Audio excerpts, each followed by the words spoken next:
I saw national pundits throwing dirt on Rory McIlroy as early as yesterday. 10 minutes after his round was done, people already saying it's over for Rory McIlroy as he was up 4 shots and then gave it all away in the final 4 holes of yesterday's opening round of the 2025 Masters. But he has come to play, my friend. In the second round, Rory McIlroy has now gained 25 spots. He went from level par yesterday to 6 under through 17 today. Rory McIlroy is on fire, Cole. And this is that shot in the arm that the Masters, as if it needed much of a shot in the arm. This is that shot in the arm that makes people say, oh, wait, what? Rory's doing what? I mean, whether they're tuning in to see him go on some epic run and have a fantastic round today, or setting up for yet another epic collapse maybe tomorrow or on Sunday, Rory McIlroy's looking good right now. Regardless of whether it's good or bad, Rory moves the needle. Mm-hmm. Rory moves the needle for the game of golf. For people like me who don't really tune in other than the 4 majors, Diesel, Rory gets the attention of everybody. What a day. To your point, even I tweeted out yesterday, it's only Thursday and he's already collapsing because he had a couple of bogeys on the back 9 yesterday, right? Yep. And 2 double bogeys. 2 double bogeys. Doubles. So wasn't his best. And then what does he do today? I was watching him this morning. He comes out, he pars the first, birdies the second. And then the next 1, 2, 3, 4, 5, 6, 7 in a row, he parred. He parred 3 all the way through 9. However, something about the back 9 today, Diesel, listen to this. On 9, he parred. On 10, he birdied. On 11, he birdied. 12, he parred. On hole 13, you know what he did on 13? That's right. Eagled 13, par 14. He birdied 15, parred 16, parred 17. I think he's on hole 18 right now. What a back 9 Rory's had, man. I mean, he's tied for second. He was like, 40-something this morning?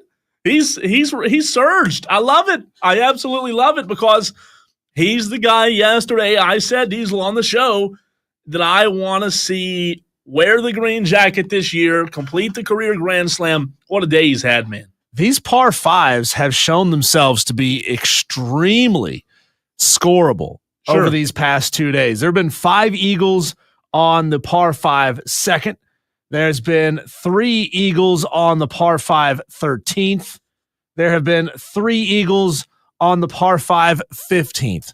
If guys are going to put up fantastic scores, that's where they're going to do it, my friend. That's where they're going to get some big-time jumps in their scores. It's Wire to Wire. He's Cole Bryson. My name is Diesel. You are the Tolos. 38 of you already watching the stream. We appreciate that. If you haven't ever streamed the show live before, you can see our beautiful and or hideous faces. It's up for debate. It's debatable. On Facebook, on Twitter, and on YouTube. We would love for you to find us at The Fan Upstate. Super easy. The same across all your favorite platforms at The Fan Upstate. You can get in there and chop it up with Madcraft, in parentheses, anti-Tolo. What is this? He's changed his name back to Madcraft, but he's anti-Tolos. If he's anti-Tolo, there's a very simple solution. Adios. Oh, I'm just kidding. I wouldn't do Brian that. Pettit is in the stream. We got 42 Tolos watching. A lot of people just sit back and they just watch. They don't really interact all that much. I want somebody who's watching the stream right now, who has never commented on the stream before. Just type in, hey guys, first time commenting. So that's all I want to see. The anti-Tolo thing, what that is, Diesel, just to explain, when you... Did you do this? Are you responsible? Maybe. So here's the explanation behind this anti-Tolo name for Madcraft. When certain people out there disagree with someone's opinion, they make it very obvious. They make it very personal. They all of a sudden anti themselves from the rest of the group, right? Even though everybody wants to be associated with the Tolos, it's okay. We know ball, we win. It kind of, it's like a midlife crisis, right? You're going through, you just don't know where you're at. You're trying to figure out what's going on, but we're here for you. We're here for you, Madcraft, as you go through these emotional struggles of life. We love you. We're here for you. Well, we can't get you a sports car. We can't get you, 22-year-old blonde. We can't help you with that.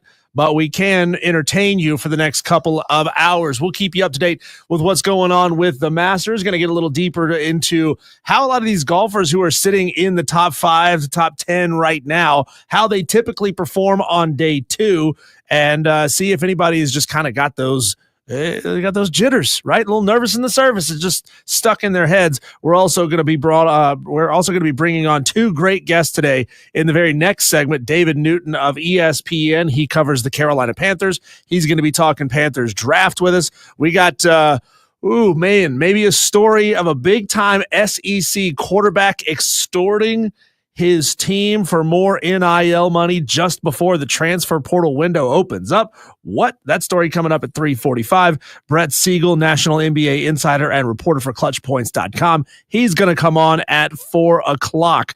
But call these Masters, they're delivering, right? How about this stat for you? You talked about the par 5 so far, Diesel.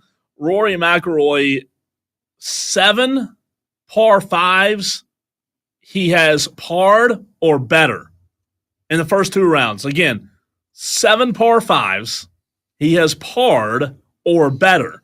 So he's doing well. Yeah. I mean, there's only 1 par 5, and I believe it was yesterday on 15 where he double bogeyed. That was the one where he kind of lost his grip late in the day yesterday, but he's doing well on these par 5s, man. You talked about, I don't want to say it being easy for the golfers out there, but Justin Rose, that was kind of the biggest storyline heading into today was, can he hold his lead? Are you surprised, though, when you look at the television, who's right behind Justin Rose? I mean, any surprise. That's exactly Scotty. And right behind right Scotty there. now is Rory. It's Rory. And Bryson. Yeah. I mean, that's what you want. The big names are there. And look, Justin Rose didn't even make the cut last year. That's what's wild. He didn't make the cut. He went +1 and +6 in his first 2 rounds of the Masters last year. This year, he went -7 yesterday. He is -1 on the day, and he's done. He's in the clubhouse, so he's sitting at -8. There's a chance, Cole, that maybe Bryson DeChambeau jumps up there and ties for the lead. He's got 3 holes to go. I don't want to see that happen either. I don't want that. Don't say that. Victor Hovland, he's playing really well today. Shane Lowry has made a big-time comeback because he was down there in the 20s and the 30s earlier today, so he's made a big push. And, man, this is what you want to see. This is the Masters conversations that you want to see. I don't want to hear Phil's name. I don't want to hear John Rahm's name. I don't want to hear Sergio's name, Patrick Reed, Dustin Johnson, Schwartzel, Bubba Watson. None of those livers? Brooks. No. I don't want. I didn't realize you were this anti-live. Well, I don't want them winning this tournament. Oh, okay. Okay, this so it's only certain live guys.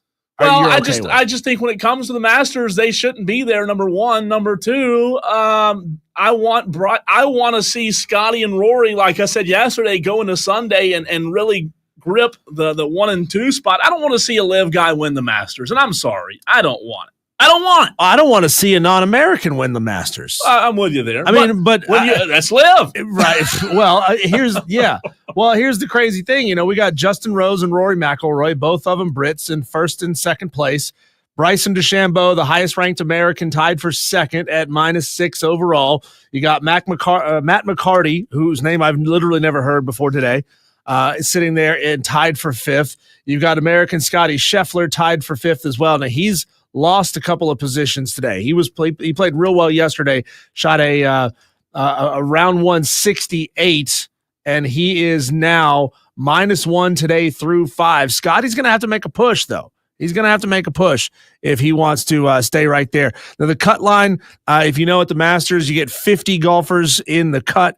As of right now, the cut is projected to be at +1. So the big names who are in as of right now for the cut: Justin Thomas, Jordan Spieth, Akshay Bhatia is in. Let's see. Fred Couples is in. How about that? Look at Freddie Couples staying in there. On the outside of the cut, big names: Patrick Cantlay, John Rahm, Zach Johnson, Will Zalatoris, a.k.a. the real life Beavis, Phil Mickelson, the real life Butthead. Dustin Johnson is on the way out. Tony Finau is out. Sergio Garcia, who I couldn't figure out if he was dressed to play golf or dressed for his shift at McDonald's yesterday. What the hell is Sergio dumb. Garcia It's wearing? almost as dumb as those little hats that Bryson wears. What are those hats called? Those The little kangaroo hats? yeah, that looks. Come The one on. the one that snaps in the top? Is that what you're talking about? No, the old timer. You know, Yeah. is that what you're talking about? That's what I'm talking about. Yeah, I hate Well, those. I guess I don't think they still snap them in the front, but it used to be like, Yeah. you know how like how Civil War soldiers wore the hats with like the big like expandable top, Yeah, and yeah. they would snap them down. I think they just take the material away, so it's not that way anymore. By the way, Rory on 18 right now. This is it for him today. A par 4. And Akshay, by the way, is in his group. You mentioned him a minute ago. He's played good golf these first 2 rounds. He's all over the place, though. I've seen Akshay put He himself is. into some really bad positions. He just chipped one out of the woods, Into and the he's rough. in the rough on the other side of the fairway. So Akshay, this course has just not really set up well for him. Being a lefty who hits a pretty substantial fade, this course is not really set up for him. That's still the best group, though. The group with him, Ludwig and Rory. That's the best group of the, in my mind. Again, Scotty's 6 under right now. McIlroy also tied right there with Connors. 3 golfers tied for third as Ludwig goes into the beautiful sand that's imported from, where was it, North Carolina? Somewhere in North Carolina, the Masters. They don't have sand in Georgia? No, it's Come a on. pearl. It's not even sand. It's some kind of pearl. I can't remember exactly what, but it comes from your home state. You know what really upsets me? My wife, a bleeding heart, environmentalist, she pays to have somebody come to our house and recycle our glass. Like they come from Swamp Rabbit Grocery to come and get the glass. That's why you got to pay them for it. And then you can buy, they take it somewhere, process it, pummel it down into sand, and then you have to buy it back from them if you want sand. The heck is that? I paid you to come get my glass. I should get sand for free. The hell is going on? I don't know. I just thought of this a few minutes ago. We have failed to mention one of the greatest calls of the short-lived wire-to-wire diesel, the 1 year and some change that we've been on the air. We've forgotten. Do you not remember Bobby's call for the Masters last year? Bobby's Masters poem? Bobby. The Masters poem. Remember that? I vaguely do, but I don't remember what it sounded like. Do we have it? I'm trying. I think we do, but this was like an all-time call right here. An all-time call. But I'm trying to find it. I can't remember. I can't believe you don't remember it. It was legendary. Legendary. I remember we played the Masters theme music under him. Yeah. Yeah. So we set him up. It was as good as Madcraft's Wow. As good high as praise. Madcraft's. Yeah, I mean, high praise. I really am trying my best to find it because it's an all-timer. Dan B says Liv can kick rocks. Kane says Liv golfers are okay. Never did anything to me. Dan says, well, the people who pay the Liv golfers funded 9/11. So there's that. They actually did something. Yeah. That's one of those things that I can't believe that in 2025 we even argue that somehow that's okay to let them fund this thing. I think pay I American found golf. it. I wouldn't accept their dirty blood money. Let's see if I found it. I wrote a little poem about the Masters, so I thought I'd Remember call this? today and see if I could share Ah. it with you. His body is worn, his body is tattered, but with the strength of a bull, he has yet to shatter. For years we thought that the end was near, only for that Sunday red to soon reappear. Our hopes are as high as they have ever been. We've been here before, oh haven't we, my friend? He told us this week, there's a reason I'm here, and if all goes well, the roars you will hear. So Wow. here's to another run on golf's grandest stage, as we hope that Tiger can turn back the page. Wow. You remember that? What? Can we just substitute Tiger for Rory and just keep it going? Oh man, Kick that can down the I had road. I forgotten love it. all about that That's call. good. Madcraft said he remembers that Ooh, call. brings That- a tear to your I'm eye. telling man. you. That's quality No work. Tiger this year, though. No No Tiger. Tiger. So he might. Do Bobby, you think we'll ever see Tiger play in a major again? In a major? Yeah, I think so because he just doesn't know how to. Like, he doesn't know how to They're going to quit. let him in no matter Yeah. what, right? Is there some sort of like grandfathered in? If you've won that major, you get an automatic spot in. Good question. I would lean right now 60% yes, 40% no. 60% yes, he plays in a major. What are the odds he actually makes a cut in a major? 0? I'd say 10% yes, 90. Look, I think he'll play in the Masters again. I think he will. I think maybe whether it's next year or the year after, I think he'll play one. Maybe more. if they'll let him. I mean, Phil's still playing. They won't let him use a golf cart. But Tiger damn near amputated his leg. They won't let him use a golf cart. Maybe they'll let him use a walker out there. Because he's still walking. It's hard for me to think that he's going to hang it up. I think he might go one more. I wish he would have hung it up after 19 when he won it. Yeah. Right? And he came back and won it in 19, and it was the greatest Masters ever, potentially. But I think Tiger needs to go see Forrest Gump's doctor or go see Bruce Wayne's doctor that gave him those little magic bars that go around his leg. Yeah. And just straighten it up. All of a sudden, he's Terminator again. Madcraft says he would get an honorary invitation to any tournament he wants. LOL, Yeah. He's Tiger. He would, but that doesn't mean he should.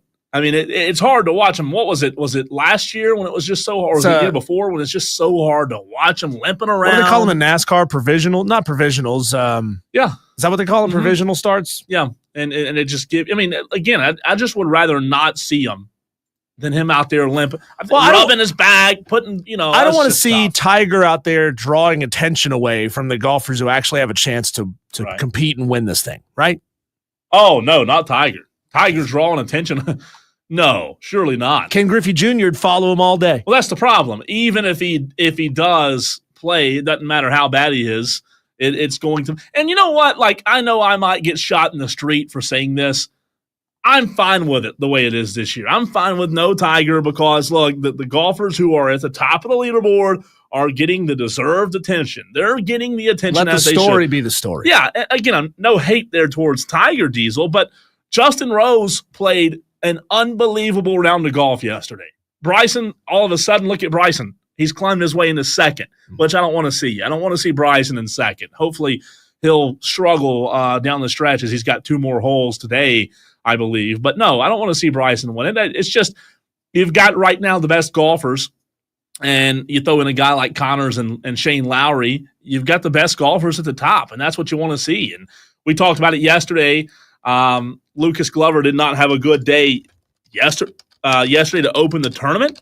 Let's see what he has done today, though, and see if it was any better because it was pretty rough yesterday. Round 2 for Lucas Glover, par birdie, triple bogey. He's at a 74. He finished at 74. So it was par bogey. No, I'm sorry. Par birdie, triple bogey, par, bogey, birdie. he's all over par, birdie, par, bogey. He's all over the place. He bogeyed 3 times today. He birdied twice. Yeah. Triple bogeyed. He's done. You're right at a 74. I mean, he is about as close to last as you can get. Not making the cut. +8 overall through his 2 days, +2 today. So he went 78, 74. He is tied for 86th. The last place golfer was +15, and that was Nick Dunlap. But outside of that, man, Lucas Glover, disappointing 11th try at the Masters. Yeah, again, it's his 11th try, so look, it's nothing to hang your head. I mean, he's been there 11 freaking times. That's impressive, right? But just for whatever reason, he has not been able to play the golf that he wanted to this weekend. But we'll keep you updated. Justin Rose still leading it. Bryson right behind him at 7 under. And again, we're not pulling for the Live guys on this show. You can pull for the Live guys if you want to, but we are not. For Diesel and I, we will not do it. We won't stand for it. You can. Go ahead. I was gonna say you can pull for Saudi Arabia if you want to. You can if you want to, just not us. The Hub City Spartan Burgers text line is open at 844-FAN-PHONE. That's 844-326-3663. If you have a question for our next guest, get it in on the Hub City Spartan Burgers text line or the YouTube stream, Facebook, Twitter. 53 Tolos watching the show. David Newton, ESPN a little Panthers conversation for you next.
Well, now that college basketball is in the rear view mirror, we are now experiencing Masters weekend. We inch closer and closer to the NFL draft.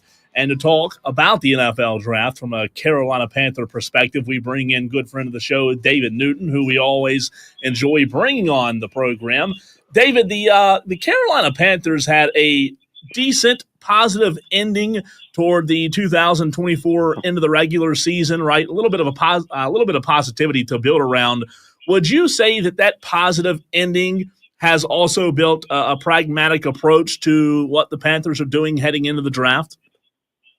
I like the way you put that, though. Positive. It was kind of like kinda, but not really.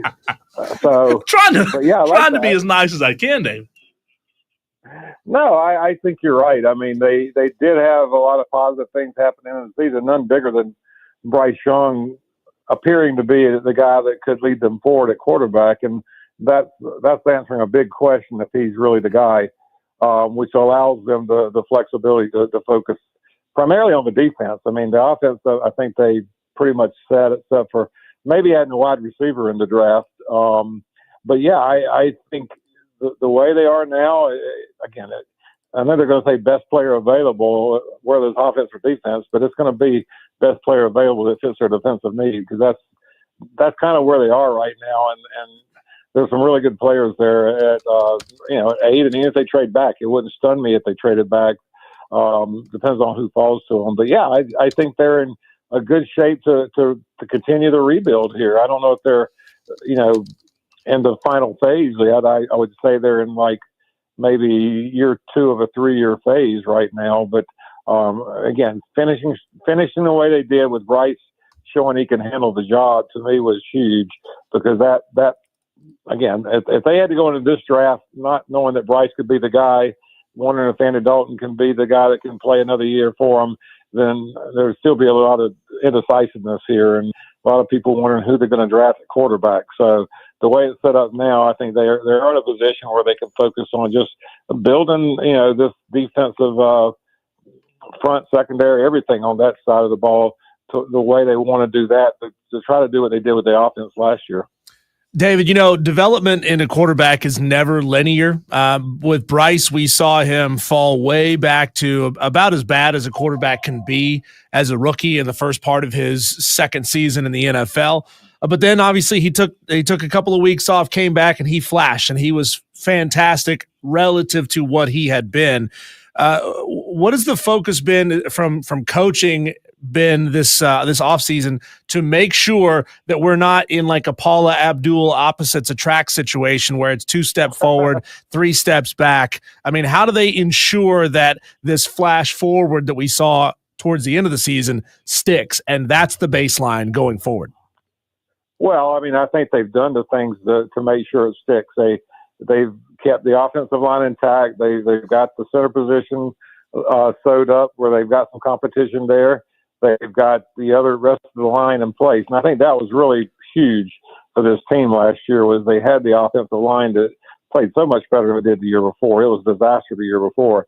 And they, adding a running back to play with Chuba Hubbard, I think was big too, because, it's going to be a while before they get their second round pick from last season back, and maybe not even all this season. So I think they've done all the things there except get a wide receiver. I mean, having Thielen back, Xavier Legette's going to be key. He needs to step it up, because you don't know on rookie wide receivers. They may have a season like Xavier did where it was flashes of good, but not consistent, and they need consistent out of that position, out of a player like him, to take that next step forward. So I think that's what they've got to do on the defensive side, because they were hard. I mean, last in the NFL in almost every major category.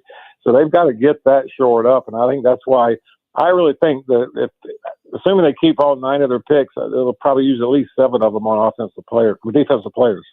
David, where do you stand on NFL mock drafts that come out? I mean, we see the very first one, a year in advance almost. I mean, I kind of compare it to the Masters that's happening right now, right? We can all predict who's going to win before the thing starts, but until we really see Saturday, what's shaking out in the top 10 or so, who's in play to win the tournament, we really don't know. And I kind of view it that same way with the mock drafts, because from now, dating back, I don't know, 4 months ago, there's been a tremendous amount of change and shakeup in the top 10, specifically when it comes to the NFL draft. How do you view the mocks? Well, like fantasy football, people are just throwing names around out there, and they know what needs teams have. They know who's the best players, and they try to fit those needs with the best players in the team that all go together. So it's not an exact science at all, but I think the one thing that you've been consistent on with the Panthers is almost everybody picks them to take Jalen Walker out of Georgia. I kind of like that pick if he falls there. I've seen people compare him to Micah Parsons, and if you told me you could put Micah Parsons in the middle of this defense, I would say you've really taken a step up. I'm not saying that, that's what Jalen can be, but he's got some flashes of that. So, and that's been pretty consistent in almost every mock draft I've seen, that's who's going to Carolina. Now, it's a big defensive tackle from Michigan falls to Carolina at number 8. I don't think they even hesitate but to take him. But they're not in the quarterback market right now, and they're not in the running back market right now. So their focus is pretty narrow, not an offensive line market. So they can sit back there and take the best defensive player available at that point. Sadly, it's not as far as elite talent at the top of the draft and the defensive players, but there's some strong ones. And Jalen's a guy I think makes a lot of sense for a lot of reasons. David, we haven't seen a lot of wild and crazy headlines coming out of the Carolina Panthers camp this season, and that's good. Finally, we don't have, David Tepper being silly kind of news, but we did get the news that the Carolina Panthers signed Coastal Carolina basketball player Colin Granger. Can you go in a little more detail on what this whole thing is about? Is it a legit signing? Is it a publicity stunt? Are they just looking for a body for the practice squad? Tell me more about this. No, I think it's legit. I talked to Colin the day he signed, and got a story coming out on him on I guess tomorrow, and it's legit. I mean, he's got the skill set, and the size is crazy. I mean, I know they listed him as 6'9" immediately, but he was 6'9" in his basketball shoes. So he's really 6'8" and closer now to around 240, 245. And that's a big target. And then Bryce, while Tommy Tremble did okay last year, and then JT Sanders did okay last year, there wasn't a lot of consistent play out of that tight end spot. So if he's a guy that maybe not this year developed fully, but in a year from now or so, they can get some decent play out of him, I think you got to take a chance on a guy like that. I mean, he's a character too. I love talking to him. I mean, he's one of the better quote machines they're probably going to have on the roster right now. And you look at some of the guys that have come out. Antonio Gates never played college, football, and look at some of the others. They didn't even one of the Panthers that never played college football a few years ago was playing well here. So again, I think this not they didn't spend a lot of money on him. They didn't take a lot of chances, but they had a scout go look at him. And the key part is Dan Morgan and Dave Canales worked with George Fant, who was the guy that worked with him and got him ready to Granger ready to at least have a pro day. And you think about it, 3.5 weeks I think that Fant had him. They got him a tryout and had 5 teams show up. I mean, that's pretty remarkable. And if 5 teams show up for anybody, that means he's got something. And the Panthers were the first to get him in the door, first to throw a contract at him, so they got him on the dotted line. So I think it's a fun story, and if he works out, it's great. If he doesn't work out, no big loss. But I think that he's a guy that could possibly down the road make an impact. Hey, David, the latest USA Today mock draft has Abdul Carter going to the Atlanta Falcons with a 15th pick. I know you were talking about in the previous answer, you were talking about a few guys that potentially could be on the Carolina Panthers docket for who they might pick at 8th. I guess this is a 2-part question. The first part, do you think Abdul Carter from Penn State will be there when the Panthers pick? And the second part of that would be, if he is there any way you don't pick that guy?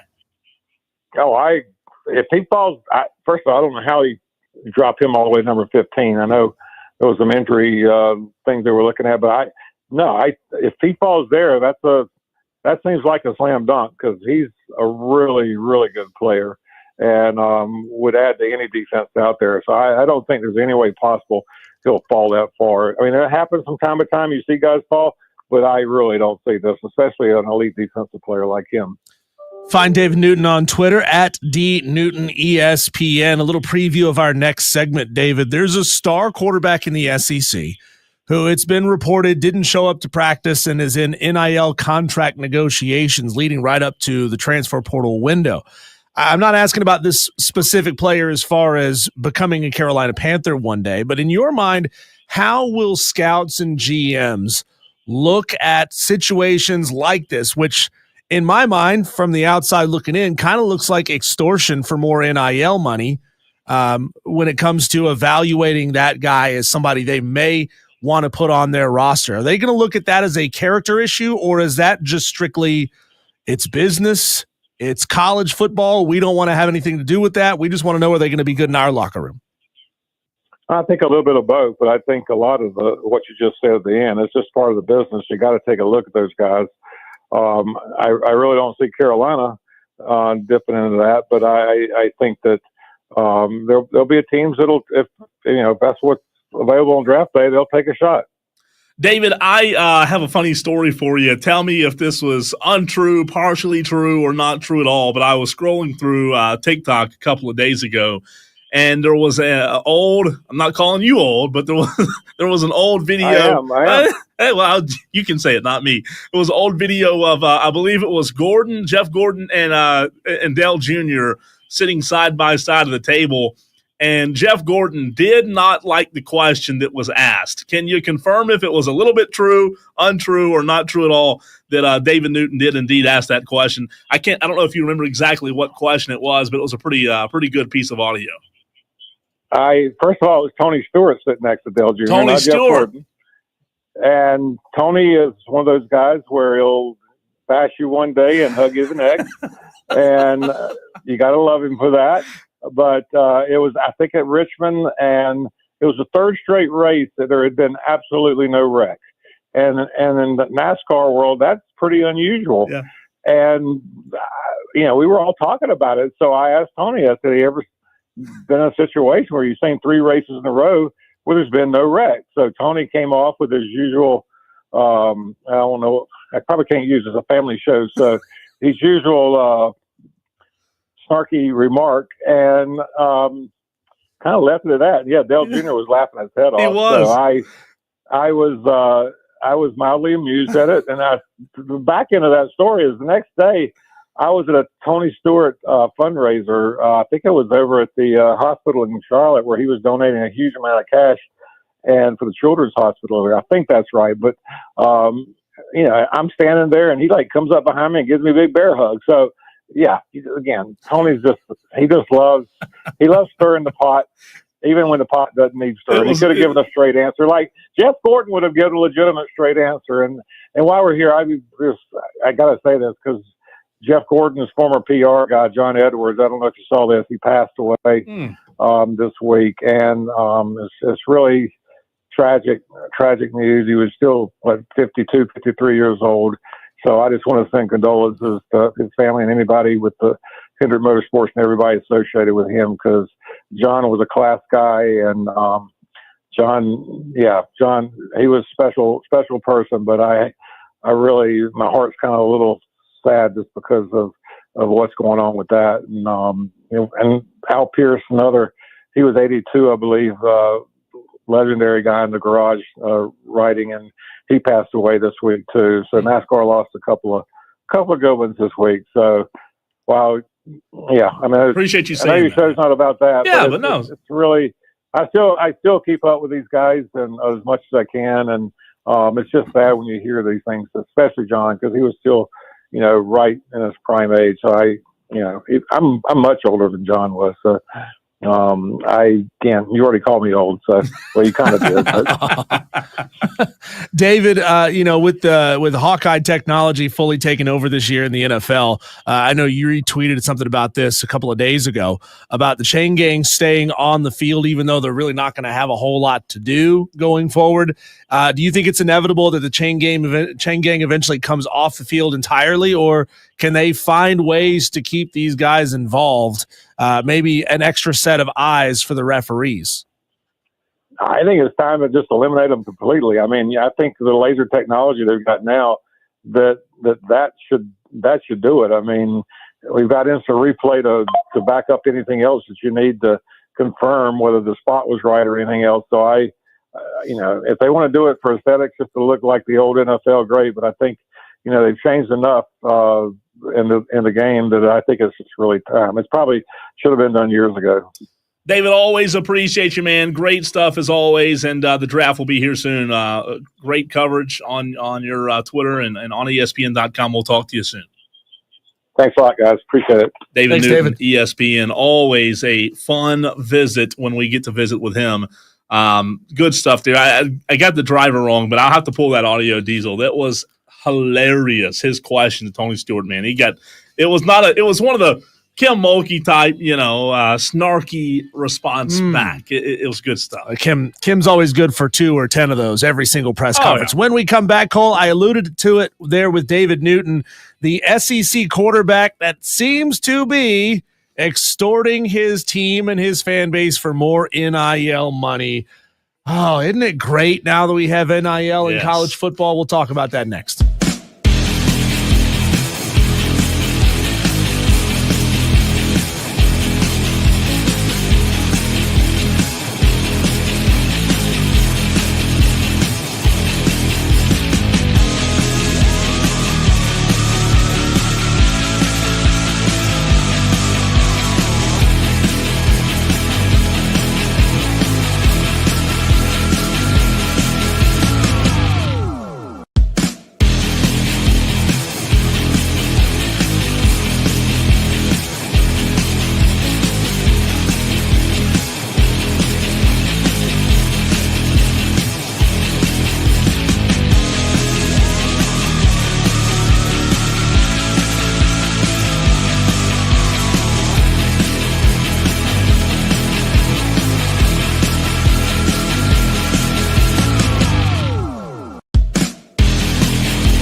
I'm not sure, Cole, that this individual player deserves a tremendous amount of NIL money, but he's going to get it somewhere, whether it be at his current institution or whether he be entering the transfer portal in 5 days' time. But Tennessee quarterback Nico Iamaleava is embroiled in pre-portal negotiations, and it's now being reported, Cole, that he didn't show up to practice today. He is holding out in spring camp until he gets his NIL money. Ain't it great? Yes, great. Don't we love where we are? Don't we think that NIL is great for players? Now we got college players not practicing. This is terrible. I was told right after lunchtime or early afternoon today by someone that he didn't practice, and I heard that, and I immediately thought, you mean the richest player in college football last year didn't practice this year? And you're right. Obviously, he wants a little more. Once you taste the honey, you want more, right? Look, it's a terrible, terrible place to be for college athletics. You can argue till you're blue in the face with me, but Nico, look, do I blame Nico for wanting more money? No, I want more money. I've never woke up a day in my life and said, you know what? I'm content with the amount of money I have. I'm good with it. I blame the people who allowed us to get where we are is where I have issue. I blame the Rob Browns of the world because Rob Brown said we need to start allowing these guys to make money off of their name, image, and likeness immediately, damn it. I mean, he was saying things like that. A lot of really smart people, Cole. And I remember on this very station, we had on representatives from the state of South Carolina who were penning bills to be introduced in South Carolina, which I think at the time, the thing was like there needs to be a cap on it at $25,000 a year. It goes into a trust. You take financial literacy courses, and then you can have that money when you graduate. Contract, contracts. Buyouts.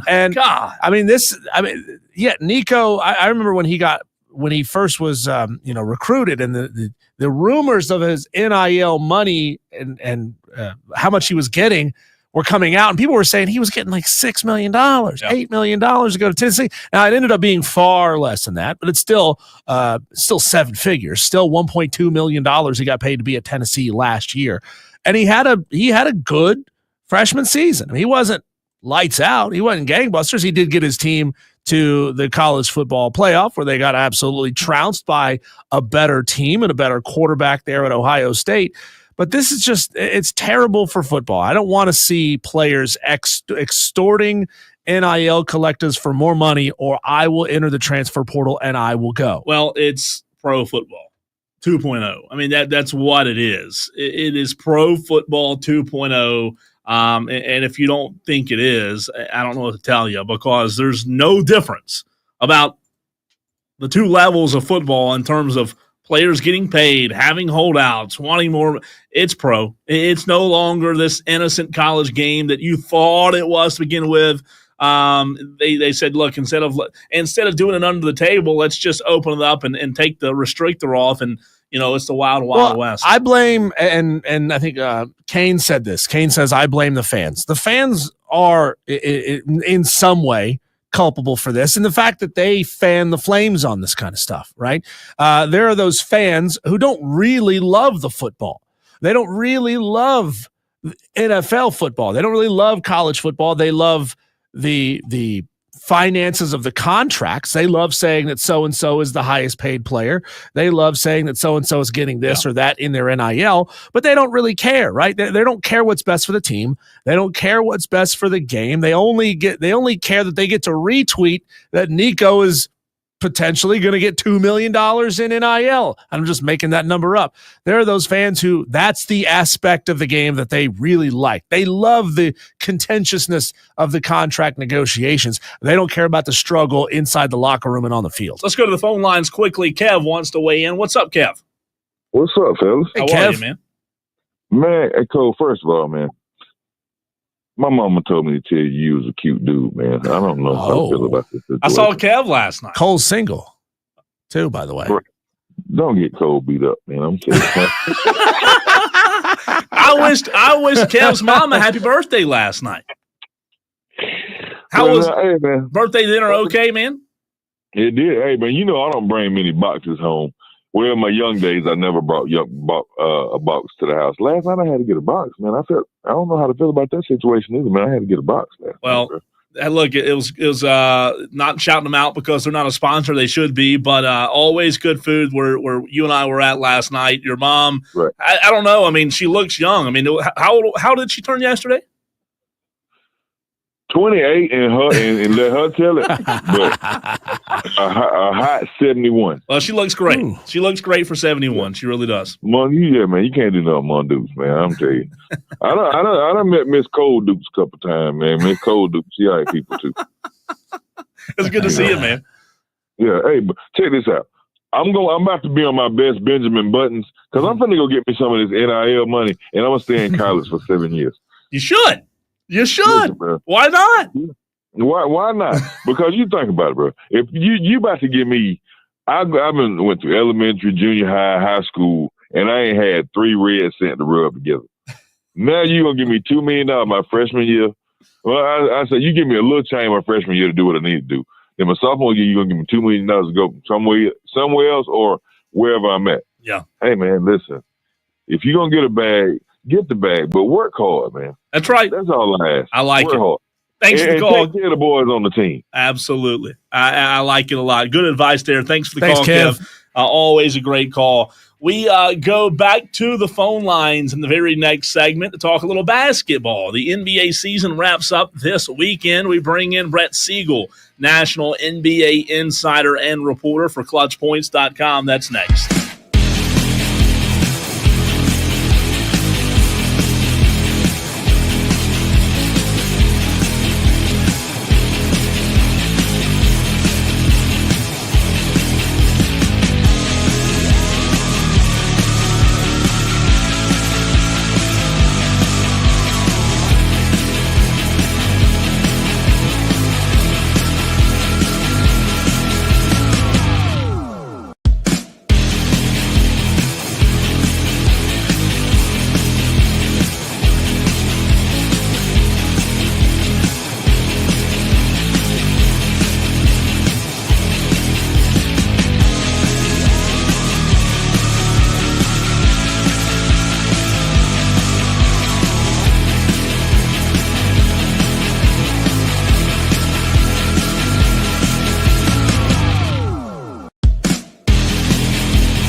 Quick text on the Hub City Spartan Burgers text line. Tolo Phil texts in and says, "What's up, fellas? I'm in Somerville for the weekend. Can you all ask old Somerville Tom where is somewhere good to go eat?"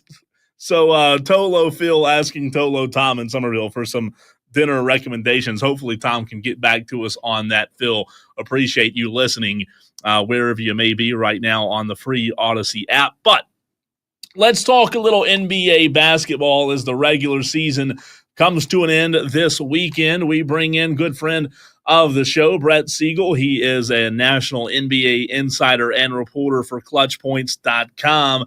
Brett, we finally are looking or gearing up for the NBA playoffs in about a week's time from right now.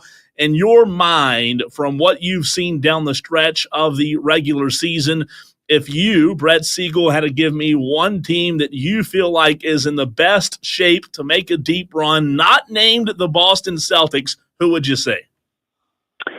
If you're looking at the East, I think that you have to go back to the Indiana Pacers. I mean, this is a team that made the Eastern Conference Finals last season. They returned basically their entire roster. They had a full season with Pascal Siakam to get him integrated into the system. And they've been playing some of the best basketball that nobody's talking about in this league since the All-Star break. They're one win away from getting to 50 wins this season. Tyrese Halliburton has finally regained his All-Star form. And I believe they've only lost about, I think it's 3 games over the last 3 or 4 weeks. And it's quite remarkable when you think about where this team was in the middle of the year. We were looking at them being a mid-500 team, talk about if they're going to make the play-in tournament as a 7 or 8 seed, or will they fall into that 9-10 range. Now they're a top 4 seed. They're going to be hosting a first-round series. Whether or not it's against the Bucks or Pistons is yet to be seen. But against both those teams, they have found success this year, and the Pacers have a very deep, a very athletic roster. I think that that's a team that's not getting enough attention in the East. You know, Brett, maybe it's a little too early to answer this question, but in your mind, what's the most likely landing spot for Mike Malone? Does he stay in the West just to spite the team that let him go? You know, could you see him taking a job somewhere like in Portland or in Utah or with the Pelicans? Well, it's a very weird situation because all the details that have come out of Denver suggest that this is a move that they were planning on making and nobody really knew about it. There had always been tensions that existed between Michael Malone and Calvin Booth in that front office ever since Tim Connolly left and he went to the Minnesota Timberwolves to be their president of basketball operations. But Malone and Booth never saw eye to eye on really any move that was made, whereas Calvin Booth wanted to go younger. He wanted to have this 2-plan approach where they would be developing their young players while still contending for championships with the best player in the world in Nikola Jokic. Obviously, they've still been a contending factor. They're 2 wins away from reaching 50 wins again this season. But the thing is, Michael Malone, he didn't want to play these young guys. He saw Nikola Jokic being the best player in the world. He wanted to focus on that and win as many championships as possible, which is why he was a big advocate for bringing in Russell Westbrook. He wanted to play Russell Westbrook. Calvin Booth in that front office did not want Russell Westbrook touching the court. They wanted Jalen Pickett instead. And it just goes on and on of the list of things that went wrong over the years. Obviously, Kentavious Caldwell-Pope leaving and signing with the Orlando Magic this past offseason also played a role in this, as did losing Bruce Brown 2 years ago. Everything had boiled to a point where ownership was tired of seeing this team not meet expectations during the second half of the season. They've been a sub-500 team since the All-Star break. It's not like the Nuggets. It's not like a Nikola Jokic-led team. Something needed to change, and they wanted a spark, so they decided to fire Michael Malone and Calvin Booth, 2 guys that they were going to be getting rid of regardless at the end of the season anyways. And so David Adelman is the interim head coach, a very well-respected assistant within that organization, a guy that has interviewed for multiple jobs around the league in recent years. And now the question becomes, well, what's up with Michael Malone? Where's he going to be going? Because all of a sudden, you have an NBA championship head coach from 2023 on the market, and there's not really any jobs necessarily open because you look at the Memphis Grizzlies just recently got rid of Taylor Jenkins, and Denver. Those are the only 2 teams really looking for a head coach right now. You asked about some teams like the New Orleans Pelicans. Well, what's going to happen with Willie Green there? There hasn't necessarily been signals that they're going to fire him, but could they absolutely make a change if they're going to shift direction? It's absolutely possible. Obviously, the Charlotte Hornets just hired Charles Lee last offseason, so they're not looking for a head coach. Washington's locked into their game plan. It's hard to imagine Philly would get rid of Nick Nurse. So what's really going to be open here for Michael Malone? And I look at 2 spots, and it's 2 teams that still have head coaches, and That's the Portland Trailblazers and the San Antonio Spurs. What's going to happen in Portland with Chauncey Billups? Because there was a lot of talk that he was on the hot seat entering the year. They had a great finish to the season, even though they're going to miss the play-in. But is he the guy that Joe Cronin and that front office want to lead this young group moving forward? We'll have more details on that in the summer when more talk of the draft and what Portland's plan is then. But the San Antonio Spurs is the one landing spot that I talk about the most with people around the league for Michael Malone. He has a strong relationship with Greg Popovich. We don't know what the future holds for Popovich after he suffered a mild stroke in November. And obviously, given those ties and his championship experience coaching Nikola Jokic, he could bring that over to a young Victor Wembanyama, help mold him into an MVP caliber talent while having established veterans around him like Harrison Barnes, like Chris Paul, like De'Aaron Fox. I think that would be the best landing spot and the one that makes the most sense for Michael Malone, and it's also the one that everybody seems to bring up around the league. Brett, a little bit of a follow-up question to that from Diesel's question. We have a little bit of a local tie to Denver with Clemson being right here in our backyard, and two guys on that roster, young guys that you just talked about with Hunter Tyson and P.J. Hall. P.J. Hall went to Dorman High School right here in our listening audience in Spartanburg County. When you talk about not wanting to go younger, and you have Hunter Tyson and P.J. Hall on that roster, two young guys who evidently somebody saw a little potential in, right? Do you think that would be a positive news, if you will, for two young guys like that? Or on the flip side, a new GM, new coach, maybe not wanting to keep the same guys who are on the roster right now?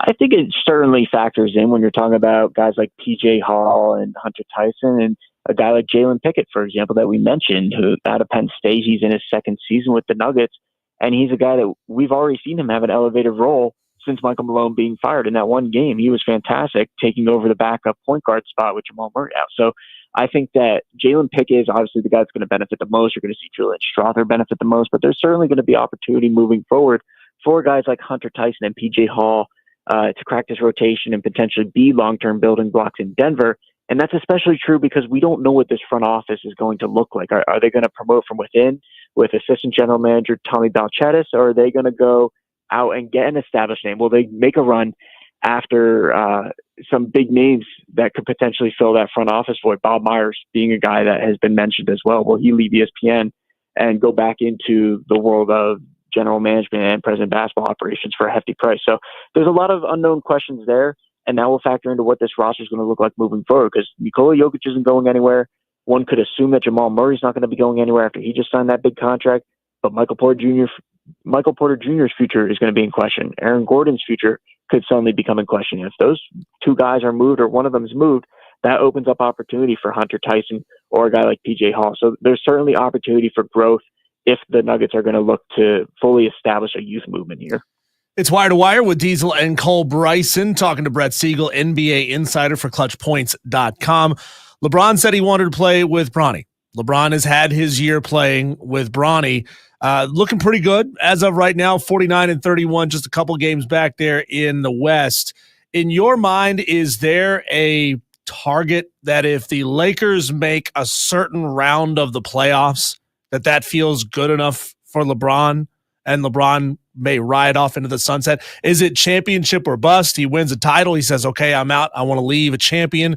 I know it's hard to predict what LeBron is going to do, but what does your heart tell you? 0% chance that happens.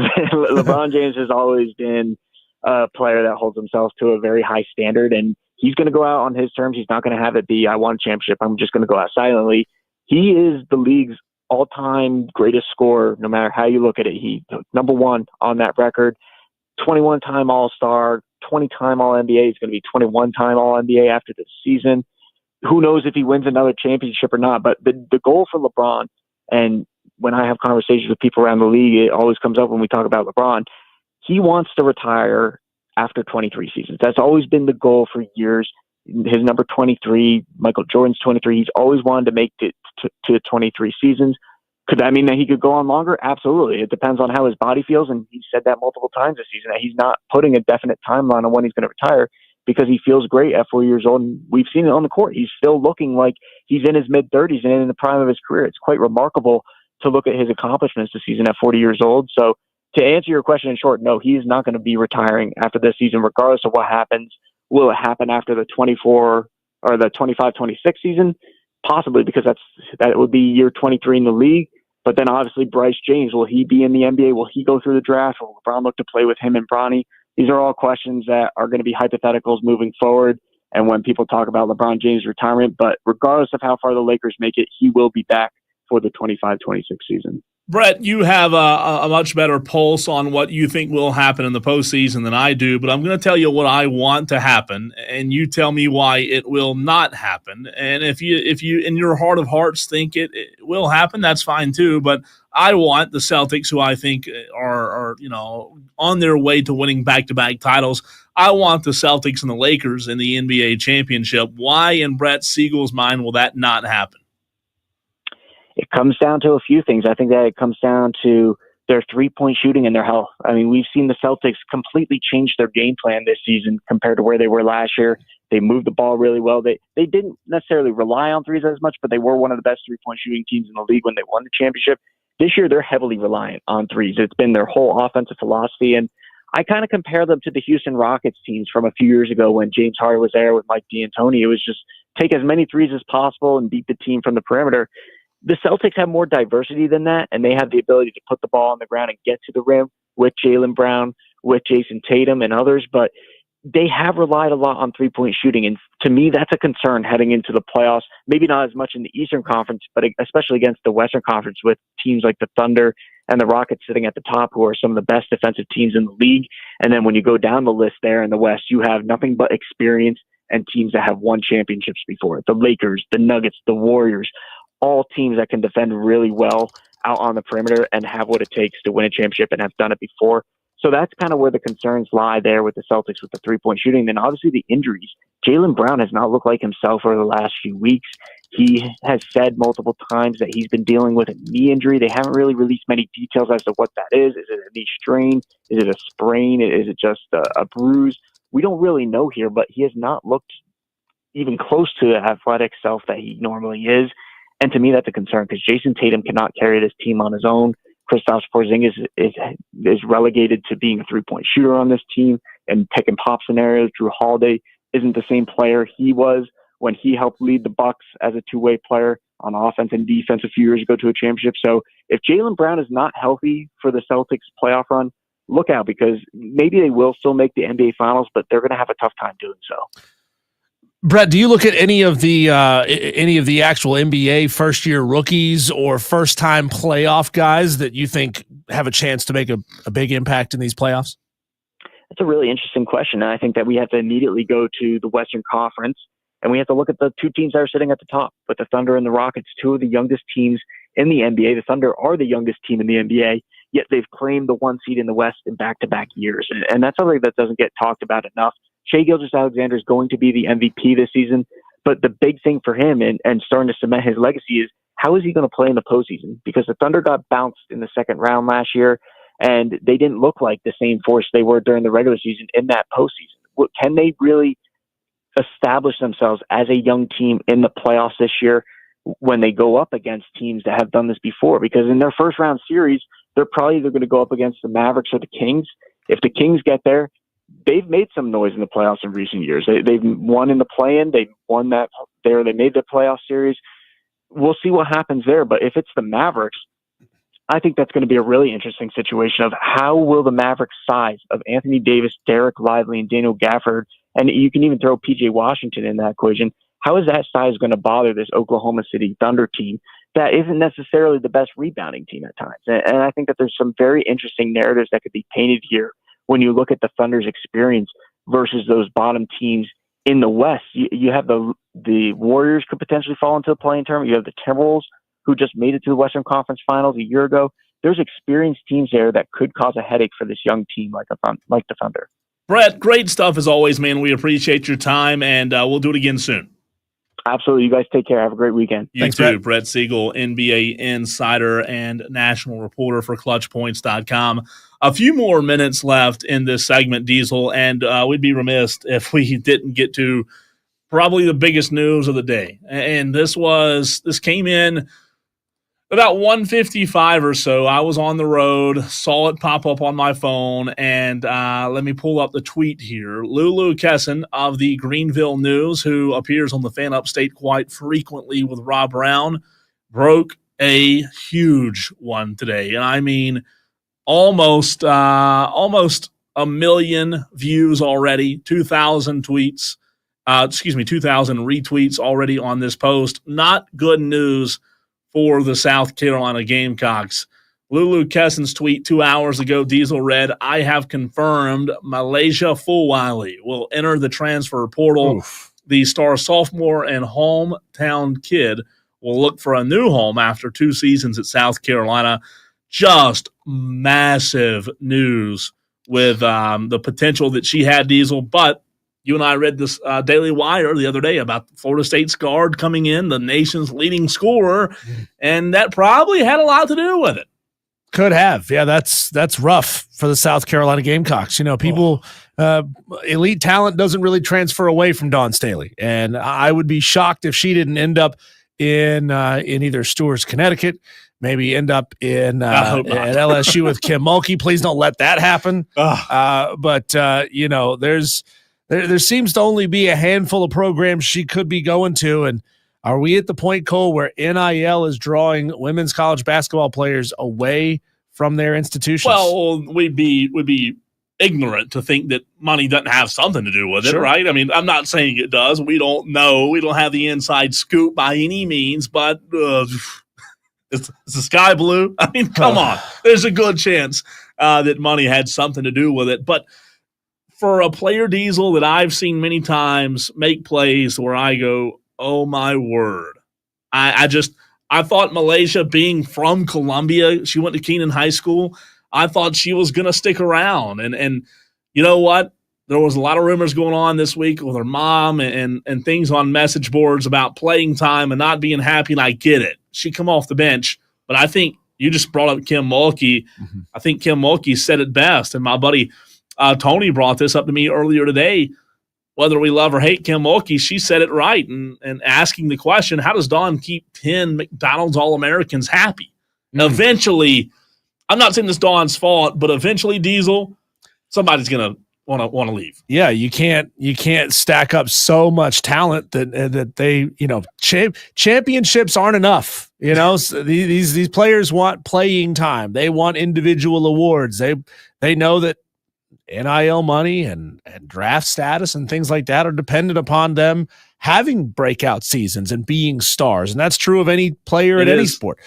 It's shocking to me. I do want to throw this out there as well for the Gamecock fans that may be listening. This was sent to me by a few friends of mine earlier today regarding Mike Furry, who is the passing game coordinator and wide receivers coach at South Carolina. If you in the upstate want to hear, if you're a Gamecock fan, first of all, and want to hear Mike Furry speak here locally in the upstate, you can do so. The Gamecock Club of Cherokee County will be having their spring party on Thursday, May 15th. Put that on your calendar at Capri Theater on Limestone Street in Gaffney. It starts at 6 o'clock. And again, Mike Furry, the passing game coordinator and wide receivers coach, will be the guest speaker. So get in touch with Mike Phillips if you want to get a ticket to that. But that's awesome to see. Diesel and I last year were the one in Spartanburg. Great. With Shane Beamer. Spartanburg, Diesel, their Gamecock club rotates with Greenville every year. So Greenville's getting Coach Beamer this year, and then Spartanburg will get it again next year. So they rotate, but this one is the Cherokee County Gamecock club up in Gaffney. So a cool event there with Coach Furry. Cole, I promise you I'm not doing this to keep piling on Gamecock fans, but should I share one more bad piece of news? Yeah, I mean, might as well. This has to do with the 2026 recruiting class for the South Carolina Gamecocks football team. This was reported a couple of days ago, so this is not brand new news. If you've heard this already, forgive me. But 4-star cornerback Peyton Dyer has announced he's decommitted from South Carolina.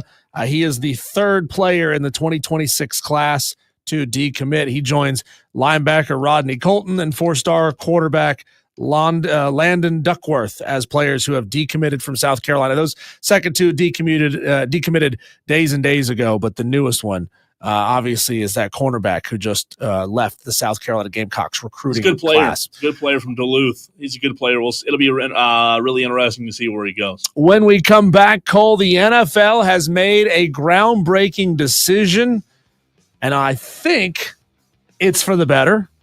I think because, well, it could have some unintended consequences. Conversation next.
The projected cut at the Masters has moved from +1 to +2, which should help out a couple of golfers, maybe making it to Saturday at the Masters. We'll talk about that a little bit more in the next segment, Cole. But finally, something that NFL fans can all get behind. The referees that are the worst at their jobs are out of here. What? Are out of here. What? Yeah. James Carter, umpire, Robin De Lorenzo, who's a line judge, and Robert Richardson have all been relegated to the college football ranks after terrible 2024 NFL careers. Wow. See you later. It was nice knowing you, but you're out of here. If I'm a college football fan first, which I am, now I'm mad about this because I don't want these scrubs coaching in college football. I mean, if you're not good enough for the NFL, you're not good enough for college, the real best level of football. I love it. I absolutely love accountability towards officials. I didn't know it existed. I watched either last night, Diesel, or the night before, a highlight on SportsCenter of a official, and it was an NBA game, making probably the most horrendous call that I've ever seen in my life, and thought to myself, you know what? It's time we do something. Like, you can't just make horrendous calls and there be no repercussions. I'm glad. I don't know if was this all of a sudden this year first time. I mean, it took us until 2025 to think, you know what? Those bleepy referees, bleepy officials, maybe they shouldn't be officiating the best of the best games in the world. You know, right? with the NBA and college basketball too, just basketball in general, it seems a lot easier to make up or make good on bad calls. You know, like they'll go back and they'll look at goaltending and either award or take points away. If it's called on the court and it ultimately wasn't goaltending, they can go back and look at those things. They can go back and upgrade fouls here and there. So if there was a bad call that led to free throws for a team, like a bad foul called, they can go back and look at that during commercial breaks and say, okay, well, the call was bad. We sent the player to the line. He hit 2 shots. We can't give you 2 points, but we can let you take 2 free throws. Sure. And see if you sort of like a ball don't lie situation. Yeah. We can let you go to the line and have an opportunity to make up some of those points. You can't really do that in football though. That's a problem. And it's not like a team can be on a sustained drive and they're helped out by Patrick Mahomes checking up at exactly the right time. And that ultimately led to a first down. And you go back in commercial break and you say, that's not good. Let's back it up 10 yards and let them go at it again. You really can't do that in football the way that you can in basketball here, Cole. But it looks like the NFL is really, really working towards a system of accountability. And we always heard that there was like internal ratings of NFL referees system But now I think it's time to bring all that information out into the public, especially when you consider just how much money is involved in sports gambling. Fans are going to want to know. I think that's a relevant piece of information. If a team gets a whole lot of holding calls called against them, and this game that they're playing is being refereed by the guy who calls the most number of holds in the NFL, but he calls them badly. I mean, I think that's a valid piece of gambling information. I've always loved the idea, and I think somebody brought this up a couple of months ago, maybe back during football season on this show. I've loved the philosophy of not only having the information out there in the grading systems, that they need accountability, they need to be leveled up or leveled down without a doubt. However, I love the idea of them answering for their horrible calls. I love the idea of the officials having press conferences where they have to answer immediately following the game for the horrible calls. I know it might take up more time, and media members already have enough on their plate in terms of deadlines and getting stories up and videos and all of it. I get it. However, I can go back in my head, Diesel, I can think of South Carolina-Michigan football game in the Outback Bowl where it was the big Clowney hit that the call was obvious to everyone in the world that watched. This was the one I was talking about the other night. I want your live and instant reaction to this. I'm going to hand you my phone, and all you have to do is tap the screen to start the video. But this was a foul the other night in the NBA on Austin Reeves. It is How?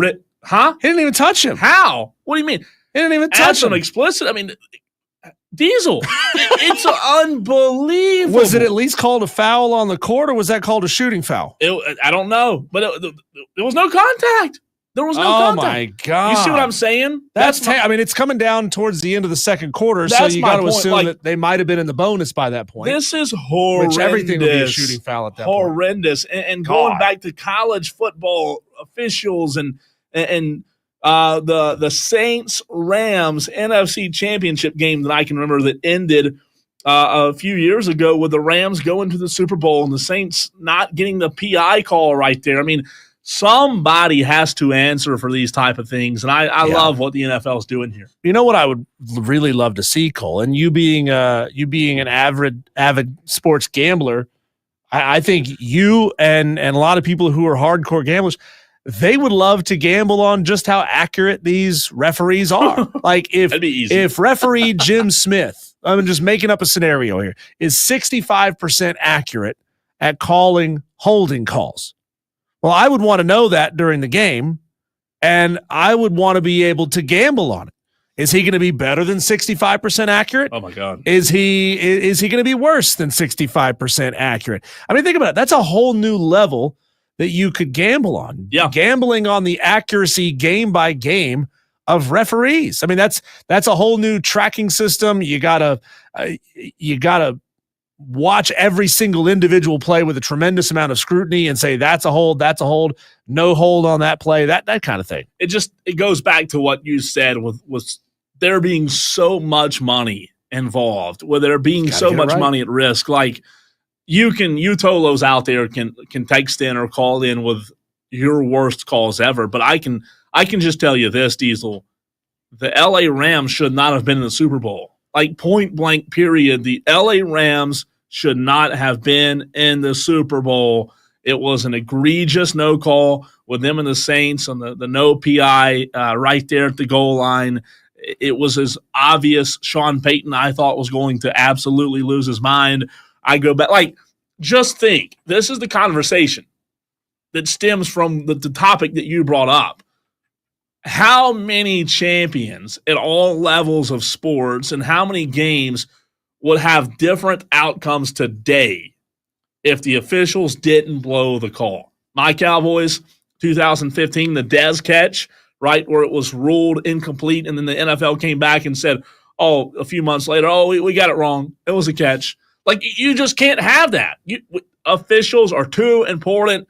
Thank God for the Hawkeye that you asked David Newton about. You love the question. Takes at least one aspect away. Yeah. Well, get rid of all of them. Yeah, get rid of all the fat, overweight idiots. But you got chain gangs on the field who are really ultimately not going to have anything to do out there other than you got a Snickers bar? Just be cosplaying, right? I mean, are they going to hold juice boxes and power bars in their pockets for the referees? But I mean, you could task them to be another set of eyes looking for certain things. Not that they would be able to throw flags and call penalties, but they could have very specific things that they are tasked to look at. Sign me up for that job. Right? That's the easiest job in the world. I mean, this is one of my, longstanding complaints with the NFL. They've got a no-brainer situation on their hands of professionalizing referees. NCAA football as well, at the very least at the Power 5 level, at the Division I level. All of these referees should be professionals. You may blow your mind. This should be all they do for a living. There is an NFL referee, and some of our listeners may know him because he's in to your point about NFL referees not being full-time officials, I 100% agree with you. There is, and not to call his name out because I don't want to throw his name on the radio today on this Friday, but in Gaffney, an NFL official that I watch on TV every weekend that lives right beside a good buddy of mine. He flies all over the world, It's not his full-time job. He's had other practices or businesses or whatever he's done, jobs. Is it old Eddie Biceps, Ed Hercules? No, not God, no. But Diesel, to your point, why if you're having games come down to officials missing calls, a guy like that, a guy like anybody, why do we have money for everything else? The players in college are now getting paid, but these officials, they go home. They don't have the proper training, the proper accountability. They fly back out on Thursday or Friday for the next game. I'm not saying they should devote their life and have no life outside of refereeing. But their job should be spent 40 hours a week studying football, being better and better at identifying calls, holdings, catches. It could also make them quicker, faster at their jobs, more precise, right? I mean, well, you and I both get annoyed as hell when games slow down because it's taking referees 15 minutes to decide if a catch was a catch or not a catch. Make this be the only thing you do and make the rules very clear, study it, go back and test them on controversial calls from years gone by. Under the current rules, would that be a catch? Would that not be a catch? And help them identify this stuff faster and easier. Keep these games moving. The NFL's got to get on that. Hurricane Jeff texted into the show on the Hub City Spartanburgers text line. Hurricane Jeff says, "Oh, good. I thought our text line had been shut down. Those haven't been texting in much. I know. Hurricane Jeff answered the call. The interaction today has been slack. Come on, just guys. slack. Step it up. Pick it up. Get the numbers up, guys. Hurricane Jeff says, I may have even made this reference before, but I'm going to point out the referee call of the Phantom pass interference against the Hurricanes in the national championship against Ohio State. I know I remember that one, Jeff. It's still talked about to this day. Jeff says, to this day, experts still rank this one as one of the worst calls ever. Yeah, I agree with you. You still see it like on social media, to your point, Jeff. So it's bad. There's just way too much fandom, money, everything, way too much everything involved. And again, I'm not saying humans are supposed to be perfect. Bad calls are going to happen. Yeah, I get that. This is like leaving your multi-billion-dollar, financial firm in the hands of a part-timer. Yeah, right, and letting them have massive effect on your financial decisions. You can't do that. Like the guy whose job it is who just became an intern, you can't let the interns run a Fortune 500 company into the ground. Yeah. This is what they're doing. They're letting the guys that work 4 hours a week determine games upon which millions and millions and millions of dollars are on the line. Speaking of millions and millions of dollars on the line, let's give our Tolos a little Masters update. The day is soon wrapping up. We're not far from the end. Scotty Scheffler's still on the course. Several already in the clubhouse. We'll give you a little update from Augusta National next.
little Masters update and trivia. Is that right? A little trivia. I got a few for you. You hit me with Masters trivia yesterday. I feel like it's only right to make you look silly in I return. know, and I had one more yesterday, and I lost it. Oh. Let me see. While we do this, I'm going to see if I can find it because the answer was fascinating. But I looked for it late in the show yesterday, and I guess I accidentally deleted it.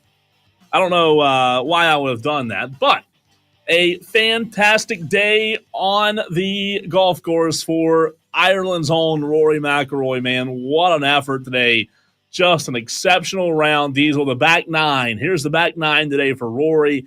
A par, a birdie, a par, an eagle, a par, a birdie, and par on 16, 17, and 18. All of a sudden, catapulting him himself all the way up until tied for second tied for third. Tied for third now. Right now, 6 under. So great day. Bryson 7 under. Justin Rose still 8 under. He's played good golf, but he's got some guys on his tail right now. So it's going to be a lot of fun to watch tomorrow. Yep. Justin Rose, number one.